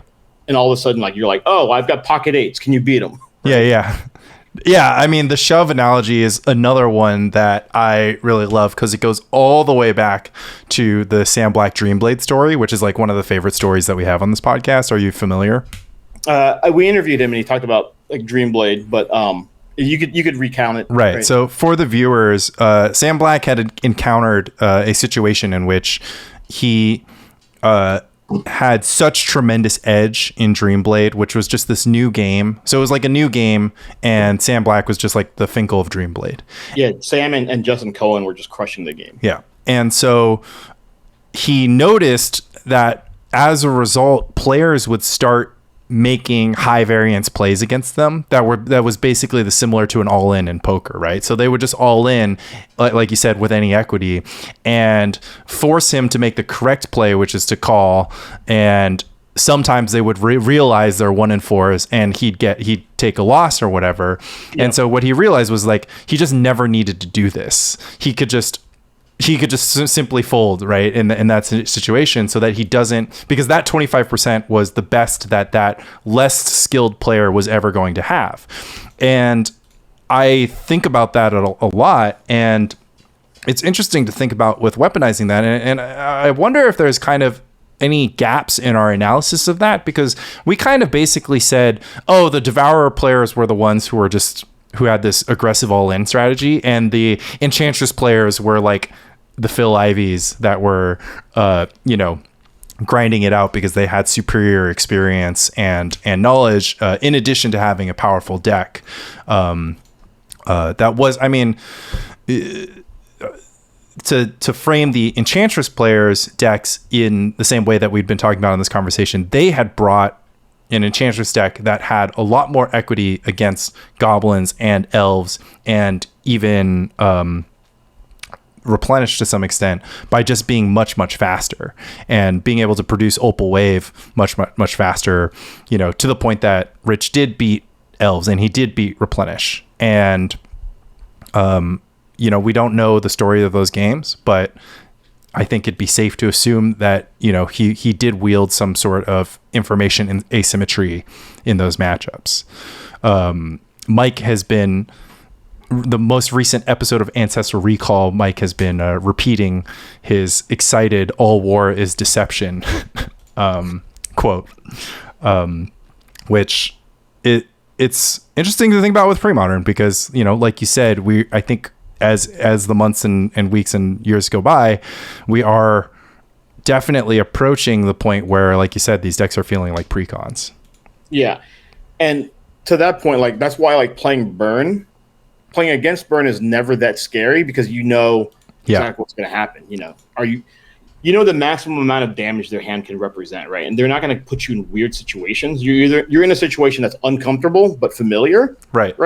Or the opposite. Whereas like, playing against these other decks with weird sideboards and stuff, and you're just like, what's going on here, right? Right. What do I need to do? And a lot of the stuff is like figuring out things on the fly. And I think that just my years of playing Magic at a high level has like better prepared me for like, off the cuff analysis, right? Dealing these things with like making like decisions in uncomfortable spaces. And like I said, when I was playing against Derek in games 2 and 3, I'm not confident that I made the best decision in every case, right? But I am pretty confident that versus the world, I'm making more decisions more correctly. Yeah. So we'll let this be the closing thought or the closing question. As you know, I'm kind of on this journey to optimize for my ability to do such way. And I think what's always difficult when newer players kind of talk to older players is that, they want to achieve that level of familiarity and comfort with their decision-making process, but of course quicker than over a 15, 20 or 30 year span. Right. So do you think I took some years off? Yeah, exactly. Me too, actually. So, yeah. And that's the thing is like, I've noticed this about myself, which was that like, I thought that, so my story is that I took off between 2006 and 2018. And so I returned in the fall season when Magic Arena was released and, Guilds of Ravnica or Ravnica City of Guilds or Guilds of City of Ravnica was out. And, immediately I kind of onboarded back into Magic and I got excited about, learning about, decision making again. And because I honestly hadn't played games, or I just hadn't played them in the same way for a while. I'd played Hearthstone, but I felt like I was kind of playing Hearthstone on autopilot and not really like thinking hard about the game or whatever. And I started improving. At some point I had tournaments. So I got coaches for tournaments and then I started the content creation in Magic now is so much different than it was, right? So you could just watch a stream and somebody's just thinking out loud the entire time. I found that immensely helpful, but it also has been a struggle because I've been playing and also noticing leaks in my game or making mistakes and that kind of thing, and really wanting to have a process and a system for being able to consistently improve and patch certain leaks, because I think it's difficult when I talk to you, because I think I think you and to some extent with Mike, the way you talk about misplays is either they're not happening or there's not with Mike especially, it'd be oh, I shouldn't have done that, but I never quite get to that point. It's okay, well, what are you going to do to not do that again, kind of thing. Yeah, I mean, again, like I said, when I was playing against Roland in game 1 of round 3, right, I just felt myself making bad strategic decisions, and I was just unable to stop myself from tapping my lands and doing them, right. I just couldn't stop myself. I was just don't know why I'm doing this. Yeah. Just doing it. Just the liquor bottle just appears in your hand and you're right, I was what? I was if I could just resolve this one 4 mana sorcery speed spell, right, I could win it all. I mean, actually, that's actually a lot of Mike's misplays. It's just he just I couldn't resist just making this play. Yeah, I mean, but that's okay. But the thing is, the main thing, right, the main takeaway is to realize that it's okay. It's just a game of Magic, right? You're going to make these mistakes, right? It's funny, and there will be more games of Magic to play again later. You may not be in the 2-0 bracket. I mean, I will be, right? but you may not be in the 2-0 bracket this week, but you'll be there facing me down at some point. And the other thing is just to think about them later and to be honest about them, right? There's sometimes when you talk with Mike, right, and it's just Mike's just well, they did this they made this mistake, right? And they shouldn't have made this mistake, but they made this mistake, so I lost because of it. And then you're just it doesn't sound like they made a mistake then. Right? Sure. Right? Yeah.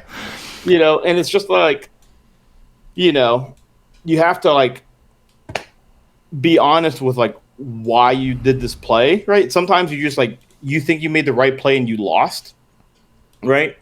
And that's fine, because that's going to happen sometimes. But sometimes you made the wrong play and you lost. And sometimes you made, they're just like the 4 quadrants, right? Yeah. I mean, it's like, I think it's difficult because the in-game decision-making process is very difficult to engineer and like construct and prepare for. I think like that's ultimately what I'm struggling with, because I can't even begin to identify what I need to do to better solve these problems on the fly, because it's very easy to be like, oh, well, what's the play? You just show somebody the battlefield and you sit there, and you can sit there for 5, 10, 20, a whole day thinking about the play. And then eventually you'll achieve the right one. And so then the question becomes like, well, what do you do to quicker reach the solution when you're actually in the game? Because I think that's actually everyone's path to improving. Because I think that once you do explain the right play, it's very easy for people to see it. So it's like, how do you equip somebody to actually see it when it's happening? I guess like the 2 main axes to think on, right, are like, what could go wrong and how likely is that the scenario, right? Right. Like there was one game, I think it was like a game of Modern, where I was watching Sam versus John, and it looked like John had like the win. I think John may have been on Infect or something. John had the win on board, and it just seemed like too obvious that he had the win on board. No, he had that, to go in on it with the cards in his hand. So he did, and then Sam just had like Slaughter Pact, right? Yes. So John got 3 for 1 or whatever, just he functionally lost the game on the spot, right? But it just felt like he, obviously didn't think about Slaughter Pact. But even if he did, he should still attack. Yeah, he should still attack, but, does he need to go all in on it, right? Okay. Or, does he need to, like, waste all this material? So my Masticore play is actually quite similar, because at this point, I just didn't put it in their range. I was just in the Gem Palm thing, and they had like 2 goblins in play. So I was like, it's never Gem Palm here. Yeah, but he could also have Naturalize. This was a red-black goblins deck. Oh. So he could have Terminate. But Terminate that you can't regenerate. prevents regeneration anyway. Yeah. Yeah, so it was actually funny because he had Ringleader to smother, and I was like, nice.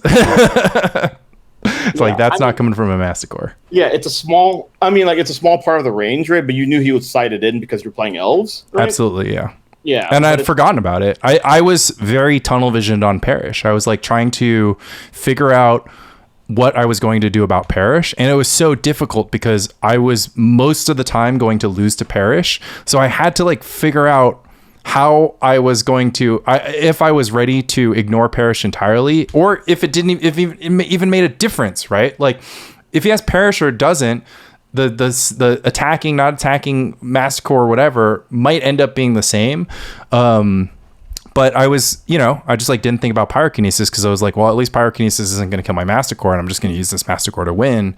And I did actually, rely on heuristics. I was just like, well, Goblins untapping with Goblin Warchief is just really bad, right? So I was just like, I'm just going to kill the Warchief. And I didn't even stop to consider that Pyrokinesis could be in the cards. I was just like, my Masticore is probably not going to die, but my Masticore died. I lose the match. That's how it goes. I mean, just at the point, right? But it's like, even if so there are 2 things to say about this, right? Just very, very small things. But one is that Masticore represents Perish insurance, clearly. Right. Right. But the other thing is that like Perish makes your Gaia's Cradle functionally worthless. Right. Right. Not worthless, but it reduces its efficacy by a ton. So it's like, even if you protected Masticore, right, and then they cast Perish, are you losing the game anyway, right? And if not, then you have to protect the Masticore at all costs, right? But if so, then it doesn't really matter. Yeah. I mean, I think I just got it into my head. I was just like, what's going to happen is I'm going to untap with the Masticore and plenty of mana, and I'm just going to win. Okay. And I did take a second to think about the attack, but that's actually what was crazy now that I'm reflecting, because I spent more time thinking about whether or not I should attack than time thinking about and less about Pyrokinesis. Yeah, exactly. Yeah. And maybe they could have even just matroned to Tinkerer, Obviously, they wouldn't have Tinkerer against my Elves deck in game 2, but Yeah. It was kind of strange because in hindsight, it just seems so obvious that like holding up the regeneration shield has just such little downside. Like just not attacking and holding up regeneration seems so obvious. But I think even in that line, I probably would have just still killed Warchief on end step. Yeah. Yeah, it's one of those things where like I think I was set up to never make the right play in that situation. Yeah, it's like one of those things where like it becomes one of those like high level situations when you're playing around stuff, so you give up some equity, right, to play around a good play, something that a good player could have. And a lot of players will do this, right, where they'll play around things, and then when your opponent has them, it makes them look like a genius, right? But it's like, or like playing around days, right? Yeah. Oh, I'm playing around days because I'm a genius, right? Oh, actually, I just sphere resistance myself, right, for like 5 turns, and they didn't have it. So yeah, and I think the third thing that I wanted to add, and I think maybe this is like a good thing to try to figure out in process, is that the puzzle with the farmer, 2 chickens, and the fox and the boat and the river thing. Oh yeah, my step aunt, I guess my foster aunt, like taught this to me when I was young, and it made me.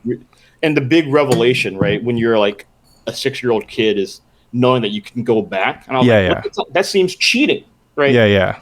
But for me, the puzzle was a bag of rice, 2 chickens, and a wolf, for what it's worth. Okay, fair enough. So I and that actually might be more accurate. Maybe you need a third thing because it doesn't just work with chickens and foxes or chickens and wolves. But it's like the chicken will eat the rice, the wolf will eat the chicken. And there are only 2 things in the boat, only 2 things in the boat at a time, right? So you do need a third thing, but like you pointed out, the important thing is in order to solve the puzzle, you need to take a step back. You need to like put yourself like the solution to the puzzle is that you put yourself in a state that you were in before, with the only difference being where the boat is or where the farmer is or something like that. And that's something that is distinctly unintuitive, and I think probably happens in Magic a lot of the time, where you're like, oh, well, if I do this, I'm just going to end up at the same place. But the difference is I'll have a card, or my opponent will have the next card, or a permanent will be tapped, or a land will be tapped. In this exact example, I think I was like just unable to, exactly what you said, I guess, unable to identify that I had reached a turning point, and that all of a sudden it just didn't matter. Like nothing mattered besides the Masticore, and I should only be thinking about all things related to the Masticore. And I had spent the entire game thinking about getting elephant tokens and Genesis in play and playing around possible things that could get hasted out with Warchief or matroned out, or what ringleader hits they could get. They had a Volrath Stronghold. I'm just like waiting for them to find the black mana because I have the read for Perish, tunnel vision on Perish, as I mentioned before, and I just was completely unable to stop and be like, all of a sudden everything I was doing to focus on solving this problem like just doesn't matter. This puzzle just goes in the garbage, and I need to like solve this complete other problem and change gears, which I think I guess I can only hope to do better in the future. Yeah, I mean, it's one of those things where you just if you just take a step back to reflect what matters right now. And usually, for me, I usually do this like automatically, but there are some times when you're just like playing a game, right? And you're kind of on autopilot, and you're just like, I'm playing an entirely different game than I thought I was playing like a few turns ago, right? And luckily for me, it doesn't happen often, but obviously it still does happen, where you're just like, and these things are definitely more salient when you're in the driver's seat and you're just like, I'm just making my way to the finish line. And all of a sudden you're just like, oh, I took this weird detour, and all of a sudden I fucking ended up in Pound Town and I'm getting trashed. Right? How did this happen? Oh, it's because this thing, right? This thing appeared and I didn't even think about it, right? Yeah, I've think recently there's a poker coach online that has, you know, the slogan of like, on every street you should think, what is their range, what am I going to do about it? And I've been applying that to Magic much more often, and I had noticed that old head players were distinctly good at having good reads on what opponents had in their hand. And I did notice that was kind of like a leak in my game, where it's just like I just didn't spend that much energy considering deducing what my opponent could have based on their behavior. Like I would just be like, they have these cards in their deck, right? So I'm just like, they probably have it in their hand. But I was like less good. Some of the face up stuff is like obvious, right? It's like, okay, well, they didn't counter the last thing, so they probably don't have counterspell. But some of the like the next level stuff of like, oh, you know, it's been multiple turns and different opportunities, and like, oh, like they probably didn't have it on turn 3, but that doesn't make it impossible for them to have it on turn 6, because the window for them to draw it and use it had passed. That kind of stuff. I've needed to like kind of slow down and just be like, what's my opponent's range? Which is kind of weird, because that is like one problem to solve, and the Masticore situation is weird because I needed to also think about how that intersected with the state of the game. And so I'm like I know they have Perish because they've had tons of turns and no black mana and this card in hand. I'm just like they have Perish. But Pyrokinesis had the equal problem, because if they have Perish in their hand, then they haven't had a chance to exile to Pyrokinesis. And also my target is Genesis and Elephant token, so they've just never wanted to cast Pyrokinesis until the turn I presented the 4/4. They drew a red card, yeah, and then they hit me, and then a few turns later they draw a black source, and they clean out the game. And so, you know, I'm here. I'm like, I had all the tools to solve this. It was just too difficult in the moment. Yeah, it can be pretty tough. And admittedly, like the spot you were in was a tough one, but it was there for the solving. Yeah. Yeah. I'm happy, right? I told SWB this on our Drive to LobsterCon podcast, where I'm just like, you know, playing Magic for me is like, it's like work. It's like something that I do. I don't do it to relax, you know. I like do it to do the opposite of relax. I just crazy. Yeah, for me it's for me I'm just like, work day is done. I'm gonna like, you know, on Thursday, right? I'm just gonna like skip out of work, right? I'm not gonna bother with this, like, you know, potentially doing these late night things. I'm just gonna grab a deck that I like re-sleeved this week, and I'm gonna run down to Union Square. Yeah, right? yeah. And jam some games. Yeah, for me, it's just like, what's today's hypothesis? Like, you know, what am I thinking about? I'd like sit there, I stare at my deck files. I'm just like, you know, I mean, what am I missing? You can do that and still laugh. Yeah, I mean, I only feel the joy when, you know, the results come in and I'm like, oh, like, I mean, I feel tremendous joy. Like I cut all the untappers from Elves, and the deck has been functioning great. And like my ideas have kind of like evolved. I took some detours. I splashed white. I did other things, and all of my kind of stuff is kind of solidifying. But that's the thing, is like, I don't, if I like, I couldn't just like pull a deck out of the bag and just like go and play games. And really feel the same unless I kind of was like, had a matchup I was trying to figure out or whatever. But like, you know, for instance, last meetup, I played like my blue-white Dreadnot deck because I had it sleeved, and I played against Goblins twice.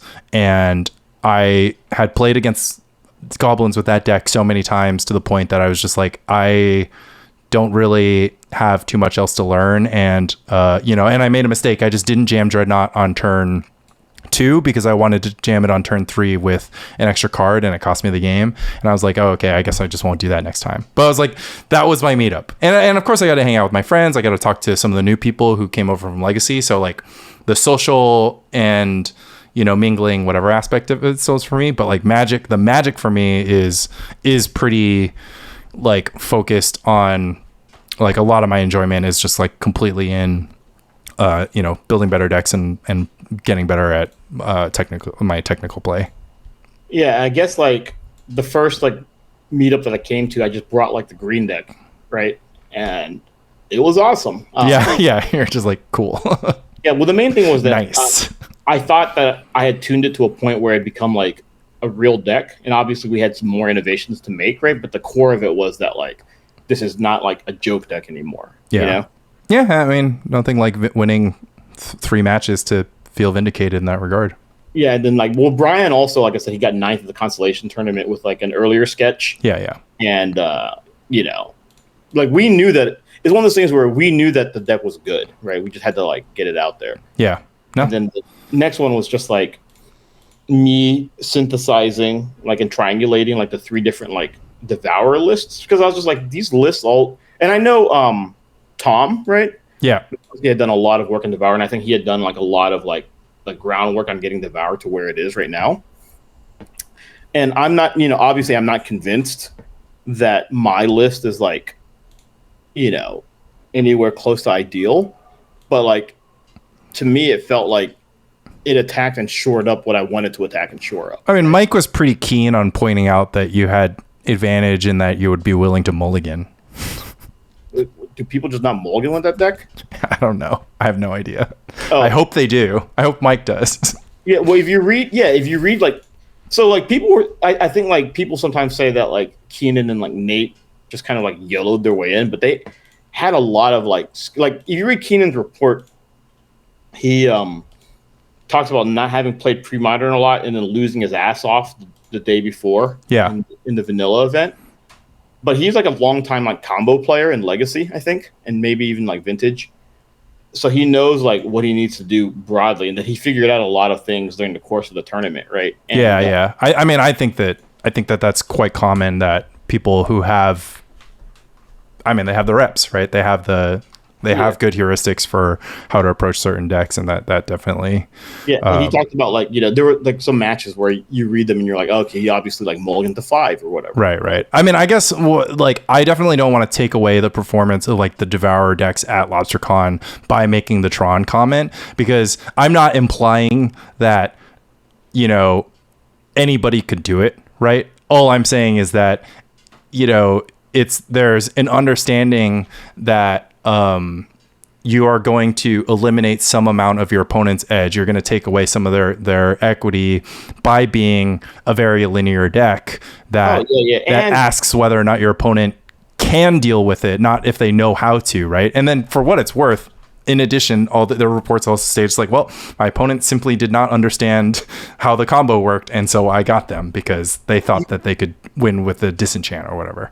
You could think about like Devour is kind of like Infect, actually, right? Where you're just kind of going all in and you're trying to stop your opponent from stopping you. Yeah. Right. And Nate, in his report, did you read his report? I thought his report was very good also. I'm pretty sure I did, but because it's been a few weeks. Yeah, I mean, basically he just talks about like how he'd been playing with Devour for like a year, right? And then like he has like a natural resistance to stock lists, right? And so he like played various versions, and then he was just like, well, you know, the stock list ends up being like pretty much like the best. And his main difference was that he added ancestral knowledge, but he also said that if he had to do it all over again, he would just play Impulse, and that was enough for me. Like I bought 4 super beat up ancestral knowledges, and I was just like, you know, I'm just gonna play like Impulse because it's easier. I don't want to fuck around with it. Yeah, I wanted to play ancestral knowledge and Replenish. I thought it would just be pretty entertaining. Yeah, you could get it back. Yeah, exactly. Comes back. Puts the opalescence on top. But like I said, the first like list that I put together was Keenan's, right? And the Mox Diamonds just seemed so powerful. So I decided to keep them, and then I actually like, because the standard version I think plays 4 Mind Stones, so I decided to just add 1 Mind Stone, and I was like, Mind Stone's great every time I draw it, so I wanted to add a second one. All this to say that you still, you know, are having the puzzle solving, tinkering derived joy. You know, not that you're such a happy-go-lucky player that's just like, oh, I'm just gonna do whatever. Yeah, I mean, like, so I always want to play like a tuned list, right? Yeah, a list that I'm happy with. And the worst thing, the thing that I don't like to do is play a deck that I don't think has a chance to win, right? Yeah. I know, like Steven, maybe he does think that these decks will win, but he's like more. I guess in my mind, right, I could look at a deck and I'm like, okay, this is a deck that I would be happy to take here. Like for example, he took like the Tireless Tribe that was his name Lugo? Javi Lugo, yeah. Yeah, played. And like even looking at the deck at deck list at LobsterCon, I basically like dismissed it, not saying that I think that the deck could never win. It's just not a deck that I would want to play because it looks stupid to me. Right? Yeah. You're just like you're playing Tireless Tribe because Tireless Tribe lets you discard cards, so you can cast things for like their madness cost, and I was just like, it's just not something that I want to be doing, right? In some matchups, it's a good thing to be doing, but for me, I'm just like, it's not. Just put an armadillo cloak on it. Got a stew going. But like Steven showed up with it, and I think he went like 1 and 2, and he's just like, well, this deck can't get green mana. Yeah. That is one of its problems for sure. Yeah. But I definitely, I think that that deck could benefit from additional tuning because I think that people have been working on it, but it's such a that's one of the when you have that sort of loose range deck, it makes it very difficult to optimize because like the additional pieces are just like, okay, well, I'm gonna stop getting in with Queen 9 suited, and instead I'm gonna play King 6. I'm just like, oh, I cut the about face so that I could fit in more Cabal Therapy. Just like I don't know what one's better. I still don't know. I'm just not interested in like tuning that deck personally. yeah, sure. I mean, maybe in a year, right? But it could, maybe in a year. It could benefit from. I mean, it would benefit obviously from. I mean, I'm just saying it's a difficult deck to tune. So I get what you mean. Yeah, right? It's less of a precon than. So there's definitely still space for like innovation, right? Yeah. And there are decks that like Elves and Enchantress are decks that I may be interested in playing, but they're just like too expensive for me. I'm not the richest man in Babylon. Yeah. So. And you're allergic to borrowing cards from Mike. Yeah, I just don't like borrowing cards. I just like goldfishing cards. Right? Yeah, that makes sense. I mean, what about black decks? Are you gonna tune any? Once Necropotence gets unbanned, right? All right. I'm gonna be tuning some stuff, but until then, I think they're pretty weak, right? And it's just not like. It's not worth it. Yeah. Yeah, it's not very interesting, and they're not very interesting. It's not like they're also not worth it, but they're also just like not very interesting to play. Yeah. Okay. Fair enough. Well. Thank you so much for another banger. Had a great time talking, and like I said, I had a great time filling in for the inimitable Michael J. Flores. So, yeah, absolutely. I'm sure he'll be back next week, and there will be more tales from the weekly league at Hex & Co., which we absolutely love. Anytime you guys want to have me on, just hit me up and I'll try to make it. Yeah, no, I mean the listeners love it and I love it. I think it's great. You're the perfect bag of rice to complement the fox and the chicken that is myself and Michael J. So that sounds like a racial stereotype, but we're all Asian, so I can't feel too bad. All right. Well, love Spike Colony. All right, I'll see you soon. Thank you very much. Yep.